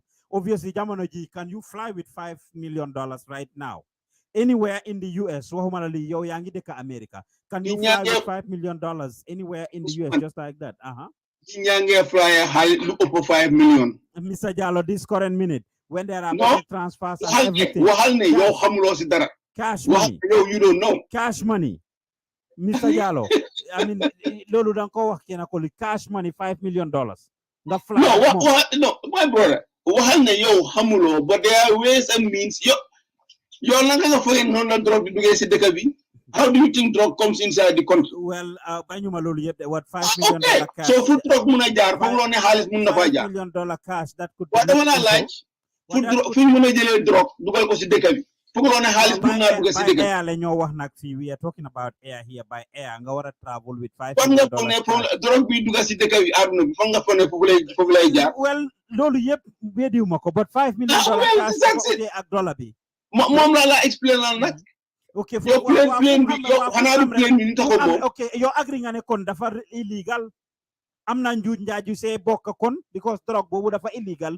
Amna network boo xam ne ñooy facilitate process bi. Yes. Amna network boo xam ne ñooy facilitate. Man li ma def is not illegal.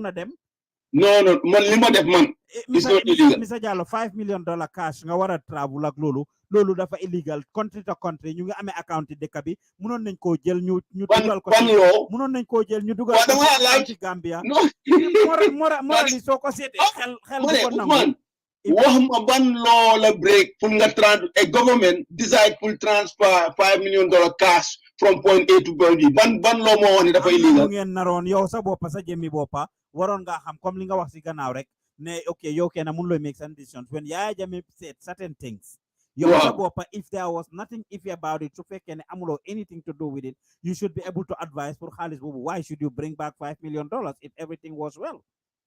Why should you bring it back cash $5 But million? man left to come Account explain. Man left to me alone. Nikon Halisby will be transferred to the, but I don't make all the decisions. Understand? Momo insists. He requested it, and I did it. Ebou Jallow, so how many something is wrong? So supposed to insist, especially young out of the country. There are several things you could have done. But anyway, let's fast forward. Making any hamulo until this minute, the order 2.7 million. What happened to it? Silingawa. How much was it? Okay. So the money that was open with Swiss Bank, the account that was open in Swiss Bank, how did that come about then? Well, Yaya Jame more open that account. No account Yaya Jame. Okay, which was in your name. No, it's not in my name. Man, I had a power of attorney to the account.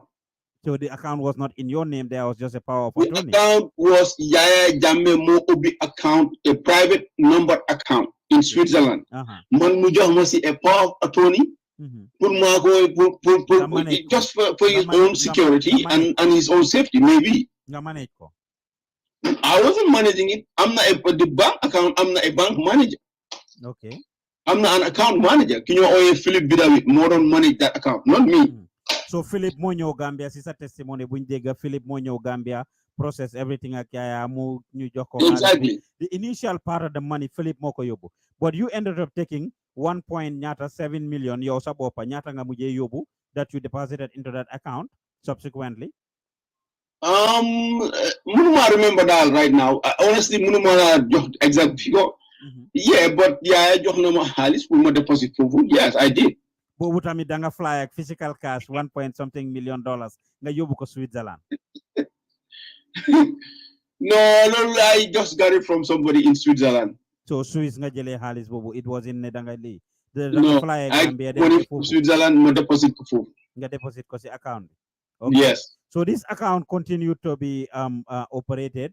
I mean, somewhere down the line, his testimony bindega, there was probably about $6 million in the account because Muje again $3 million from the account. Right? One account. Was it that account? But account yeah. The money $3 million. It was a plain. It amudara lusi hidden lusi secret. Central Bank more transfer that 3 million to account to the banker. Banker and I have one in our receipts very clearly. One now the commission, I send it to them. They have seen the receipts. 3 million like central bank no transfer that 3 million. Man transfer 3 million no transfer. Okay. So understand transfer to that account to Philip Bidawi. No sent to Philip Bidawi. So 3 million bubu plus your 1 point something million binga yobu. Ak mom Philip 1 point something boom eBay account below all together munyo neka to about $6 million, right? Which was in the account at the time. At the time, there was a lot of money. I remember how much money in the account. Why have money account?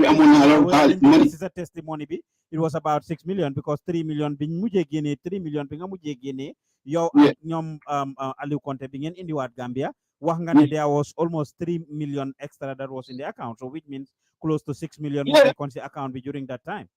Yeah, it's possible, and it could be even more than that. It could be more. But you're gonna statement being one statement be. Yeah, being transfer Halis be one number the transfer, the transaction. Halis was single transfer senior bank be. Bank be jox number receipt bo xamne dama ko wona yobul Yaya Jammeh. That was for Yaya Jammeh, not for me. Understand?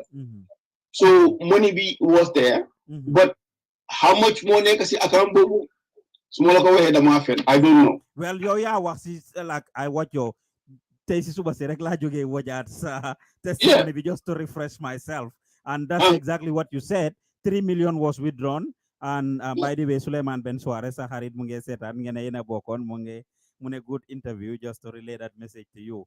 I mean, Adam Crooks, Munepaos, your grilling is top notch. I haven't seen anyone taking Ibu to account like this. Thank you to all of you that are watching. I have a lot of questions for Ibu. I have a lot of questions. Well, I have a lot of questions for Ibu, so Dumamuna neka back and forth the written messages. But New Delhi, so you said there was almost 6 million in the account. You withdrew $3 million and came back to the Gambia with that. You mentioned Aliu Conte. ne yow ak Aliou yena ànd si bi nga ñëw foofu noonu right bi nga ñëw nga withdraw xaalis bi nga jox ko Aliou Conte from what you said in your testimony, is that right? Aliou Conte ak benn tubaab bu ñu ooyee Jean-François Guèye. Jean-François Guèye. Aliou Conte was there. Jean-François Guèye was there. Ak suma benn koto bu ñu ooyee Mamadou Diané. Wow, they were all present. Bi ma jëlee 1 million bi ma fay ko to Jean-François Guèye. Chiang Fu was there too, right? No, no, Chiang Fu was the minister of affairs of Taiwan. So mom ga negotiatal lifin bi MOU bi, right? Yeah, the memorandum of understanding. The memorandum of understanding always was with Chiang Fu. Okay, fine. So you Jean-François Guèye ak Aliou Conte ak Mamadi Diané yena andasi. Ngene Mamadi fan la joge, what nationality was Mamadi? Mamadi Guinean American. Guinean American, okay. And Aliou Conte, for the record, Gambian American. Gambian American. And Jean-François Guèye?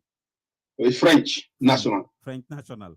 And then Philippe Bidawi was is French or Swiss, how my nationality, but I believe he's either French or Swiss. Okay. Okay. So sister testimony, you did mention you came to Gambia, your halis vidanko withdraw nga joko Aliou Conte. But then amna package in the seal packages that they said ne buñ ko ibi lila ya jame jox directive ne buñ ko ibi yow ñom nga jox len xaliss bi 3 million bi ñom ñu jox la those packages. Lan mo nekkon ci packages yoy Mr. Jallow? Well, after my fly ak ki mako jox ci bopam ma mom ñoo fly. Ma mom ñoo and ci ñew to Gambia. You hire a private jet. Ma and ak Jean-François Guèye, another Malian before. Why Kuku Damode Trump? I don't remember the name of the guy. Why Kuku guy, you content more pole one mom name to escort me. So anyway, then I took everything you go Yaya Jame to State House. Then there's an actual Maya explain them this I templates la. And after movie become this I template you have they pull definitely in your super dollar. You know, those are templates in your oil super dollar. My $1 bills they go. You can counterfeit to almost 99.9% accuracy. Okay. So little more they can see containers. So when you will go you know, I was shocked. In fact, Mangla Degasa testimony being the $3 million, yep, $1 nga ko def. Lulu xaliss bu bari na de Ibu. Ana kon lolu ñaata suitcases la won. $1 bill of $3 million. How many suitcases were those? It was not much suitcases. This was like about 2 or so. I mean, small remember. I can't remember exactly. Okay. To be honest, it was withdrawn from the bank in Geneva. More than you because small hotel room and small hotel there was a storage facility. Storeroom. Then be Philippe be Jean-François Guèye ak Aliou Conte mo génné ci xaliss bi then ma fay I mean the $1 million. Okay. Legi you mentioned a SAVAT ngene Iranian intelligence officer bi koku what was his role in this whole thing? SAVAT. No, SAVAT is not SAVAT intelligence agency la. For many NIE or CIA or stuff like that. Iranian, intelligence. SAVAK, the SAVAK, they were the intelligence outfit during the Shah of Iran. And the Shah of Iran was very close to the US government. According to Aliou Conte Limo, Munema SAVAK bi. Time bi Shah of Iran don't have problem, economic crisis, CIA bi dañ ko joxone loko joxone template fini. Pour muy counterfeit xaalis pour muna sustain their economy in Iran at that time. So those same templates nak mom that technology mom la guy these people am. And they still after big Shah of Iran Dano. Yeah, after big Shah of Iran Dano. But because Ayatollah bi ak the present government biñ ko overthrow send intelligence service you bari dañ daw gëna dikkat. But they had this technology and they form a mafia in the Europe. Okay. Understand? If they don't seek asylum for why they had a mafia ring. So ñoom ñoo doon def yëfi counterfeiting yi. So Yaya Jammeh, you have every evidence that Yaya Jammeh was involved in money counterfeiting dollars. It's not During evidence. It's something I know. Okay. It's not evident. Lu ma gis la jaxaran ak suma bët and I test te loolu wax naa ko fii the American authorities they know that ñoom def nañ seen investigation they know everything li ma la wax ni ñoom la ko gën a xam they know everything. Okay. su ma la ne everything I mean everything. amul dara lu ma leen nuba amul dara lu si nuba ñoom sax liñ ci xam man xamuma ko. Okay, so yow ngeen ne bi nga delloo nga jox Yaya Jammeh xaalis bi then how did you eventually end nga jox ko xaalis bi mu wax la yu fi counterfeit bi ngeen ne yow you were not down with that, right? You were I was down, then I see ñuy door di def certain moves moom digganteem ak Edward Singate. It was not, that's what I understand. Man bi ma join council bi there was a lot loo xam ne man xawma ko. Yàlla xam ne nag eventually si laa door di discover a lot of information based on people who may waxal later even during recently nii sax bi gof yaay génne si góor gi si la a lot of people start to open up di ma wax information yoo xam ne man xaw ma ko woon. Understand? But the reality is gis nga bi Koro Ceesay dee Yaya dafa distance boppam away from Singate because at that time li ma wax a Yaya Jammeh ak naka lañ ko oyatee this guy Kababajo man maa wax Yaya ne ko na prosecute Singate. Yaya give me his word ne ma may ko time he was going to do that. Understand? During that period nag man I was more closer to Yaya Jammeh than Singate. Okay. Why after bi xaalis bi ñëwee man itam si laa door di am noonu.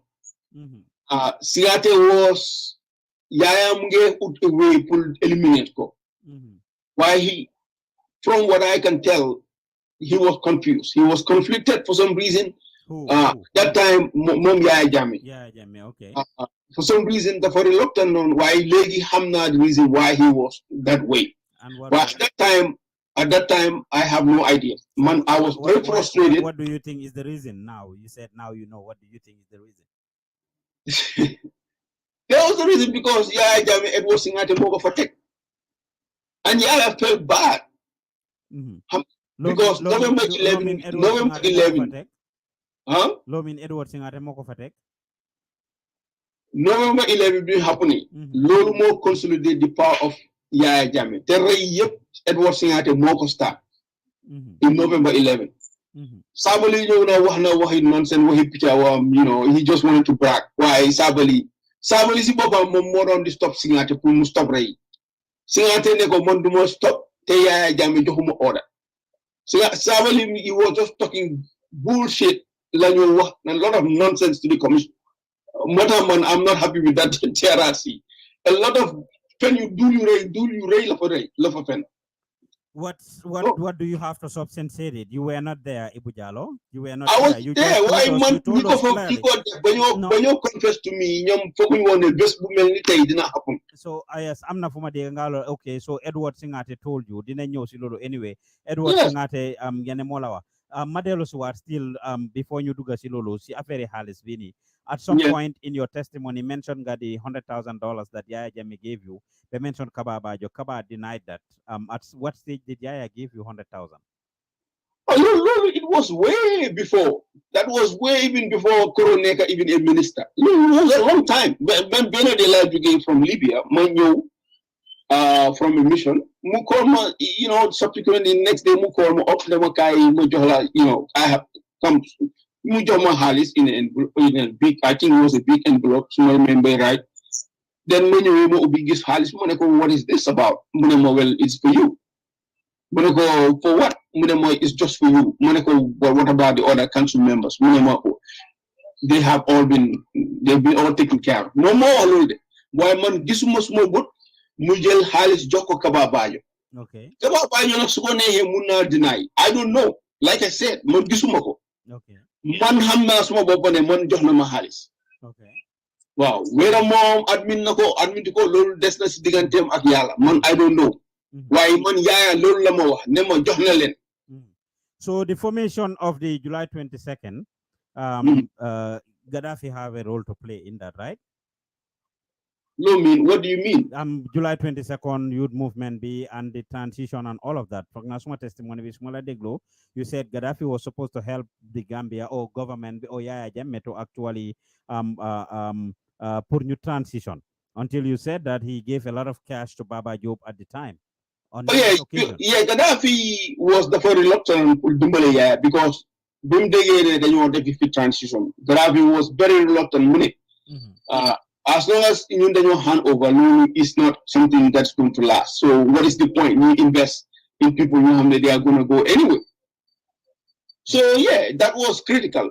July 22nd, Baba Job never formed. Baba Job played a very critical role to make the transition complete, to transform from civilian from military to civilian. So one of the conditions you need Gaddafi jox mooy suñ ko munta jox assurance ne dañoo continue after the transition period. There is no point more mu help. So this was one of the reasons. Gaddafi was giving us money. Yeah, money has nothing to do with Gambia. Look, can I explain one thing? Gambia government mënuloo fa génne one single penny te nit ñi xamuñ ko. It's impossible. So nit ñi wiri waara yi Gambie ñun soldat day jël xaalis loolu ay duli kese la. It doesn't happen.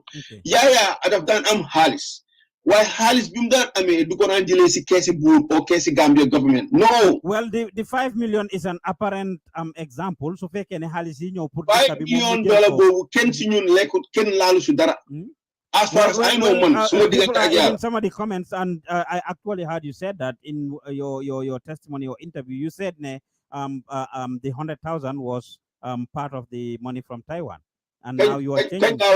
Now you are changing that. No, listen, excuse me. In one of your either Tijane Commission or your Commission, or the one you did with Panderi.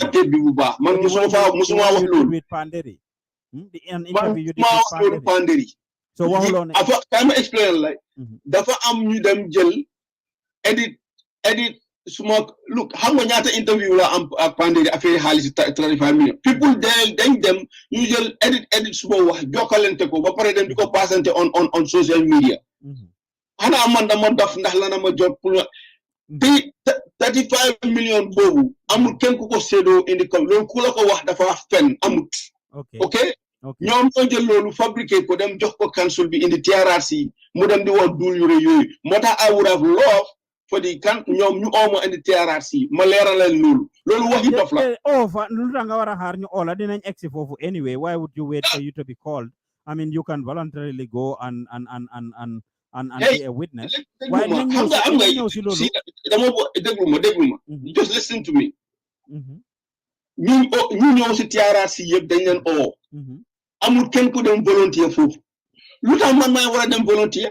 Witnesses, you have information that you can. Look, man bina naa tuuti TRRC wax naa leen ne li ñoo wax dañoo duul waxuñ dëgg nañ ma oo. I told them.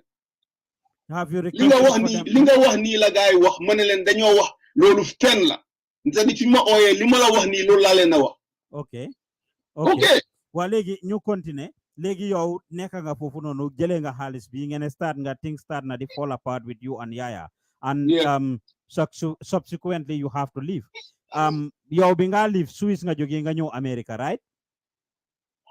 Bi ma leave Gambia laa jógee ma dem Swiss ma jógee Swiss dem Belgium jógee Belgium ma dem ñëw ci Chicago. Lan nga uti woon Swiss that particular trip?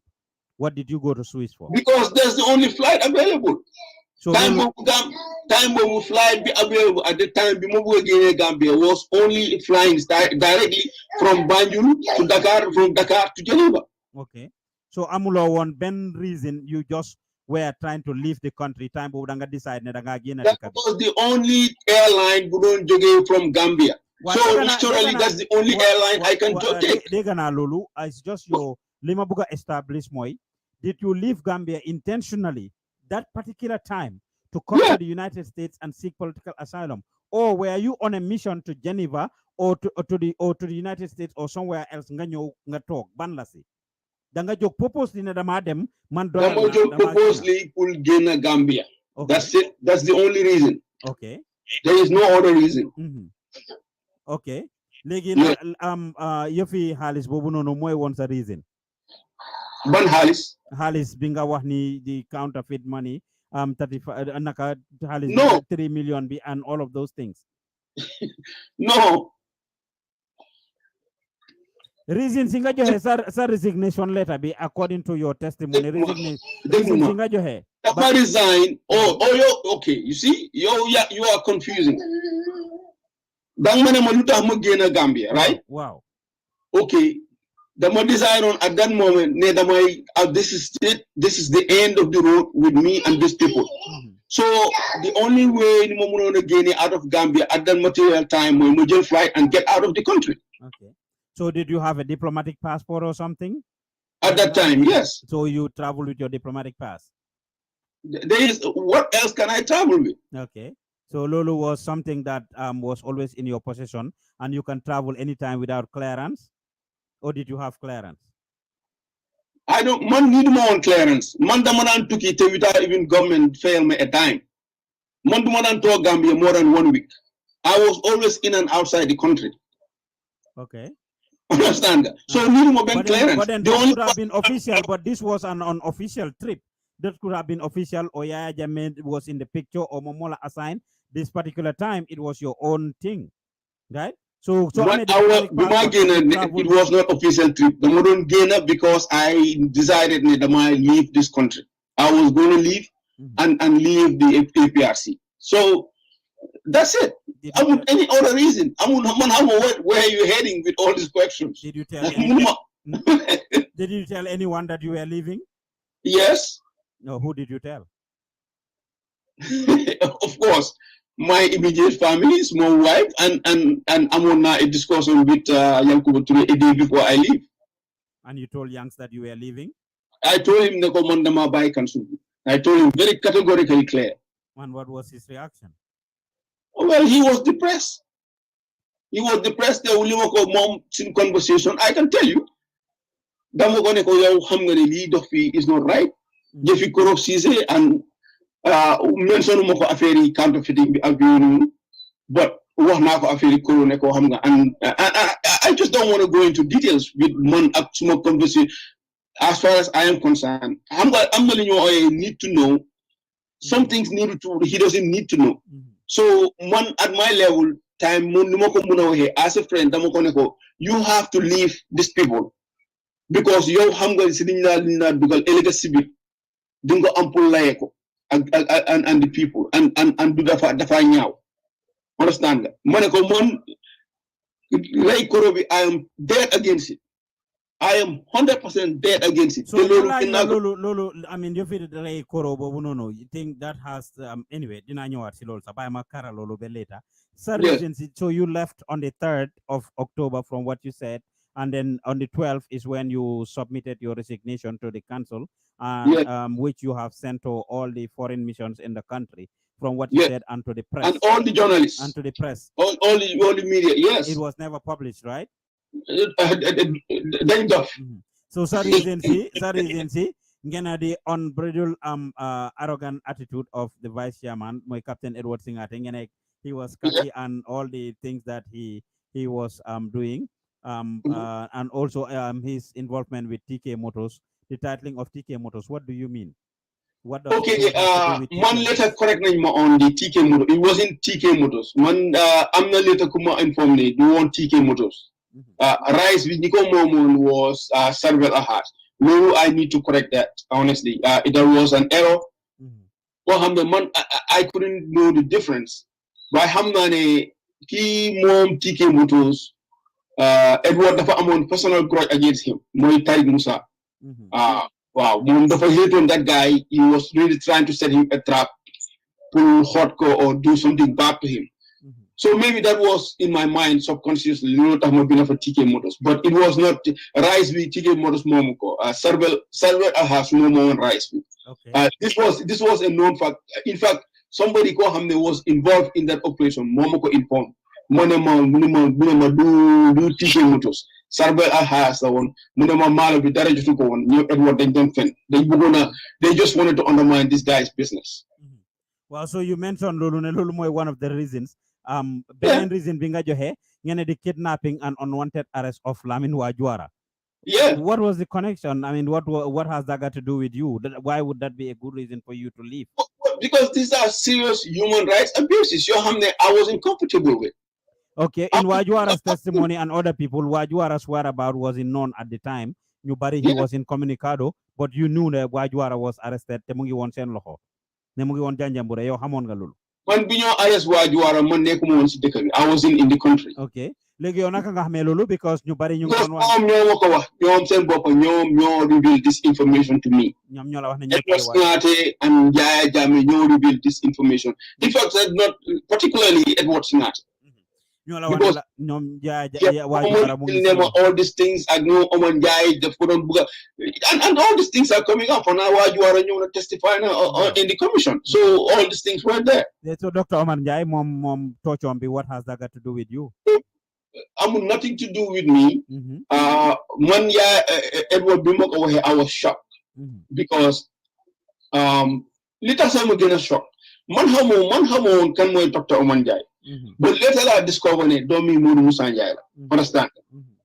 Xam naa ne man xaw ma kooku wala yàlla xam na ne xaw ma ko musuma dégg sax docteur Omar Njie waaye am na kenn si doomi léegi Alaaji Mour Moussa Ndiaye wax dëgg ne yàlla kooku baajen la si man because moom moo ma yar xam nga dëkk bu yàgga mooy indi mbokka ku baax la woon si man so I was very shocked bi moo waxee loolu I really felt it until dafa ñaaw te kooku was living te su fekkoon ne lu am loo xam ne lu ma fekkee la man óor na ma ne kooku daf doon ikkat téléphone am kool ma ne ma Ibu naka nga mun a seetaane lii kii suma raka la ba te loolu daf daan happen to me a lot am na Gambien su bëri ñoo xam ne man baa ñu laa yaroo fa laa juddoo ñu bëri dañ ma naan kool dañ naa ñëw suma kër di jooy ne ma lii la leen nguur gi def lii la leen yaayaa def and I couldn't take it. It was unbearable.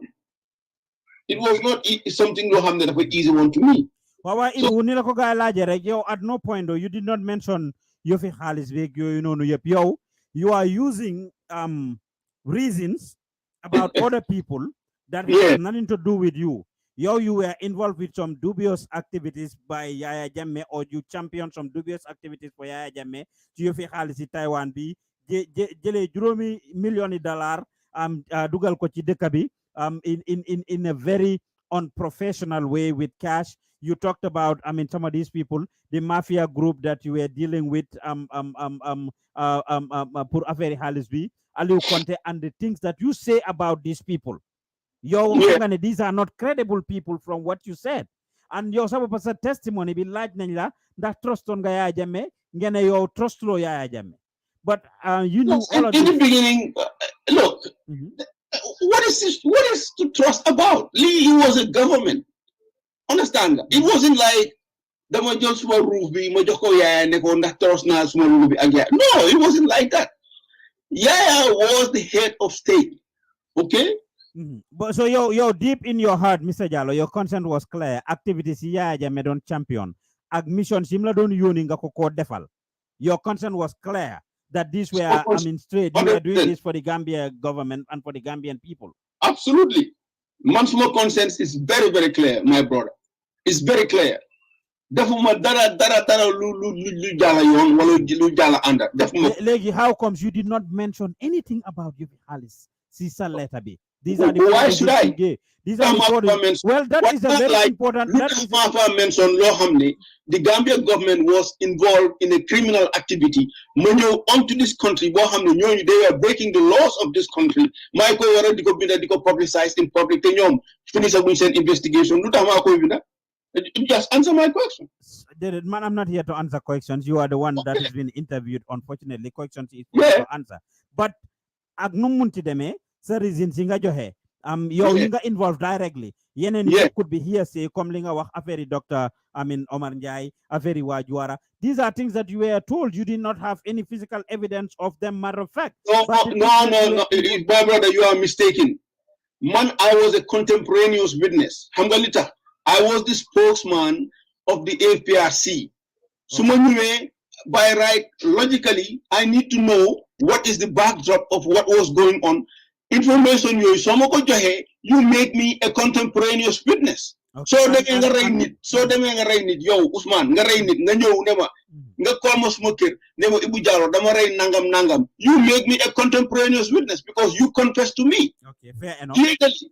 Fair enough. So you defended them, right? You defended them at the time, though, right? Man bañoo def loolu man fekkewu ma ko. Okay. But I am totally against it. Okay. So I'm not right. Suma resign ne lii ak lii moo fi happen noonu neexuma te saafarawu leen ko man bokkatuma ak yéen. Okay, fine. I mean, come on. Lima is common sense, my brother. Okay, fine. Legi, Mr. Jallow, you were accused of stealing $3 million. Yeah, $3 million. Yeah. What can you tell us about that? Lima accused tuumal la.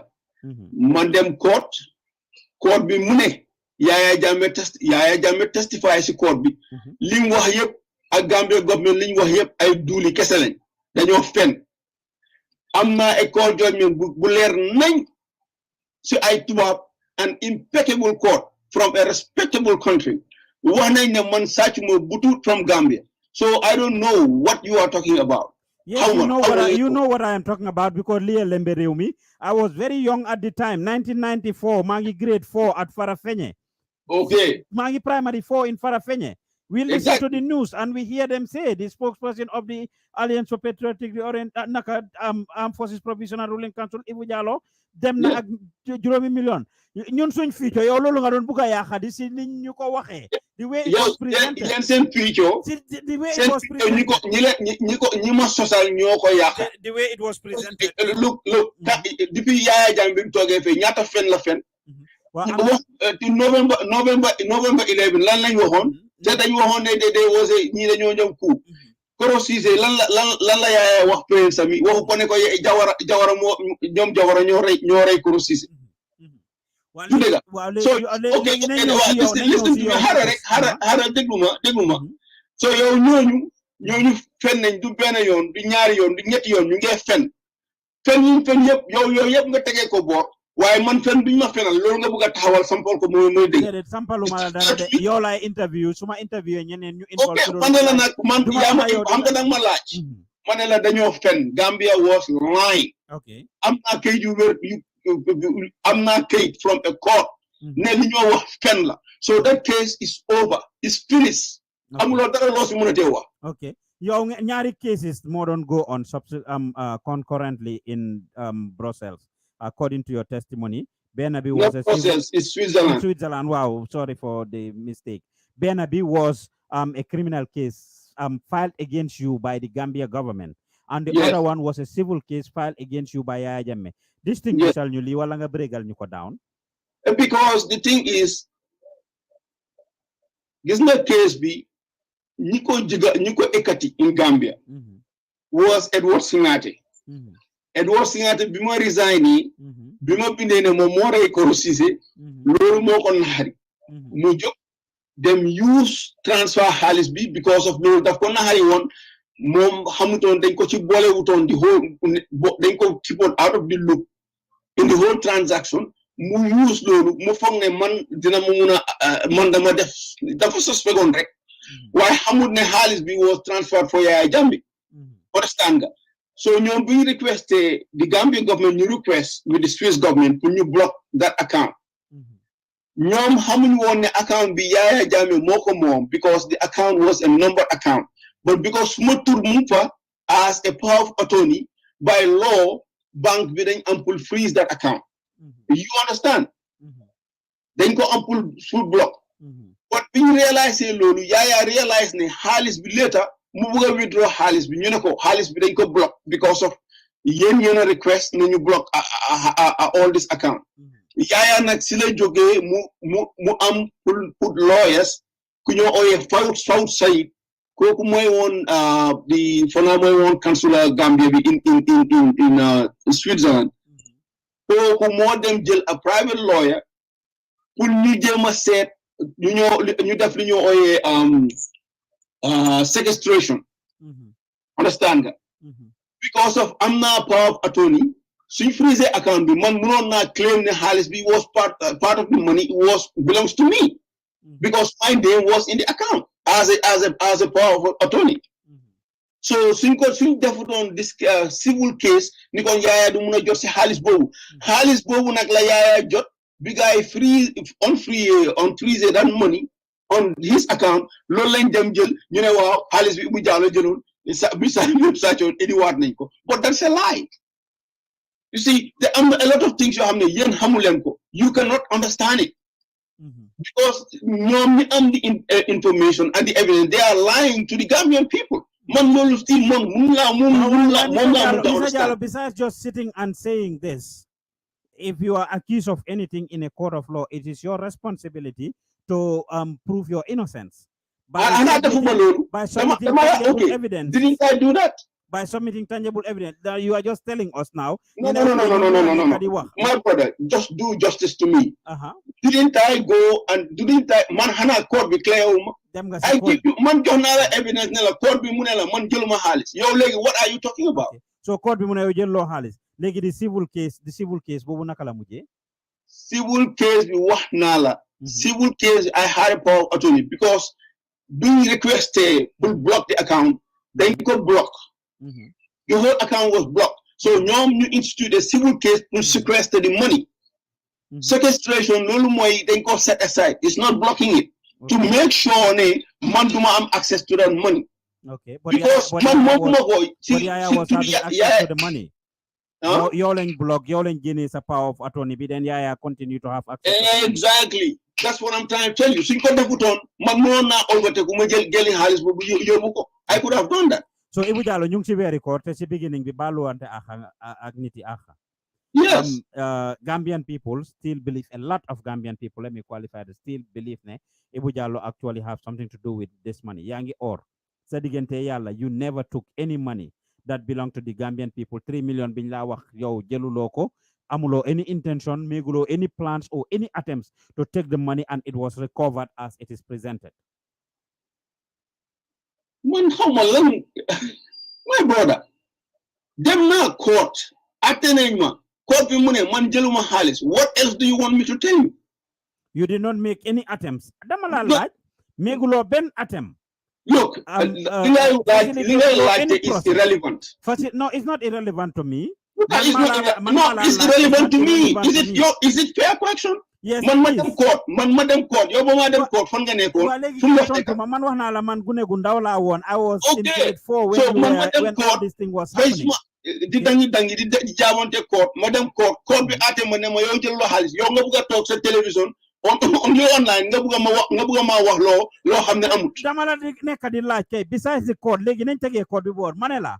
Can you face the Gambian people on the Gambian Talents platform and assure Gambians that Mr. Ebou Jallow have not taken any money, have not initiated any money, have not made any attempt to take any money that belong to the Gambian people? The $3 million that you are accused of taking from the Gambian people, it was nothing that ever happened. Yo musuloy facilitate anything whatsoever that has to do with, Halis Vini, ne purdan ko bugo na jël, but some reason it was blocked somewhere. Can you tell us that? Can you guarantee us? Don't you guarantee? Move on. I want nothing to guarantee anybody. Gambia government, they mo tumal. Madam court bi mune liñ mo tumal ay fen la amut. That's it. That's the end of story. Okay. Man, I want nothing to explain to you or any other Gambian. Okay. Dama ko dem nopale ko wala nga teral wax bobu li ngay laaj teral ko pele amul solo. So mënulay guarantee anything. Wala guarantee court bi yow fi nga yobo court ñu ne yow da nga rey nit court bi ñu la rey nit lu tax ma la wa oya nan la nda waaw ndax mu nga ma garantie nda yow rey nga reyulo loolu waxi yawaate la my friend déedéet Mr. Jallow because sa diggante yàlla ñaata nit la fi diggante yàlla yow xejuloo si yow si Gambien si xejul si waa déglu ma wax la waa diggante yàlla waruloo see wax loolu none of your business. Okay, mema ñaata nit la fi court dugal in trouble. I will give you a clear example. We are watching the TRRC what is it? Couple Kebe.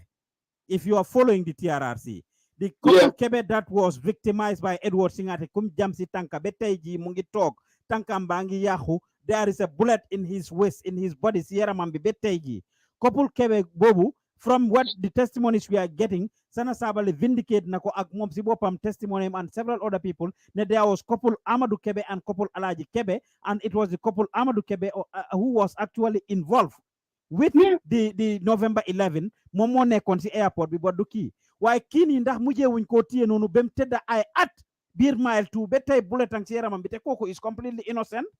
Yeah.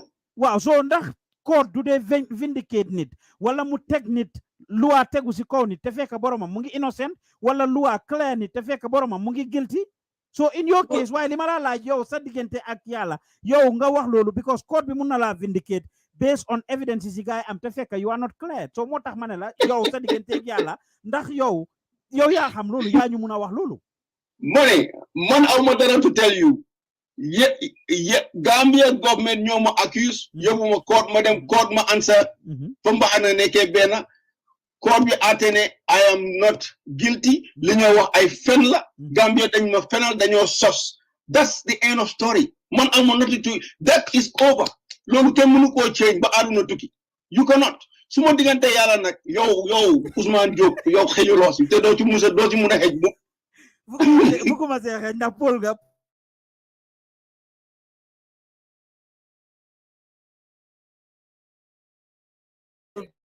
santa ok foog ñu respectal la loolu yéen a koy dégg yéen a koy seetaan Nyohobai show la fii ci Gambian Talents TV Ebou Jallow mooy suma guest right now dégg ngeen li nga xam ne moom la wax I have asked him ci moom ak yàllaam consent am ndax seet na yéen ñu ñuy seetaan on Facebook su ngeen buggee gis Ebou Jallow mun ngeen a click on the link that we pin there to go to our YouTube channel di ngeen jàkkaarloog Ebou Jallow of course su ko defee ngeen gis ko rek if this is your first time nga ñëw seetaan don't forget to like our page on Facebook or subscribe to us on YouTube Gambian Talents Promotion gis nañ seen comments yi we see the comments running I mean why unfortunately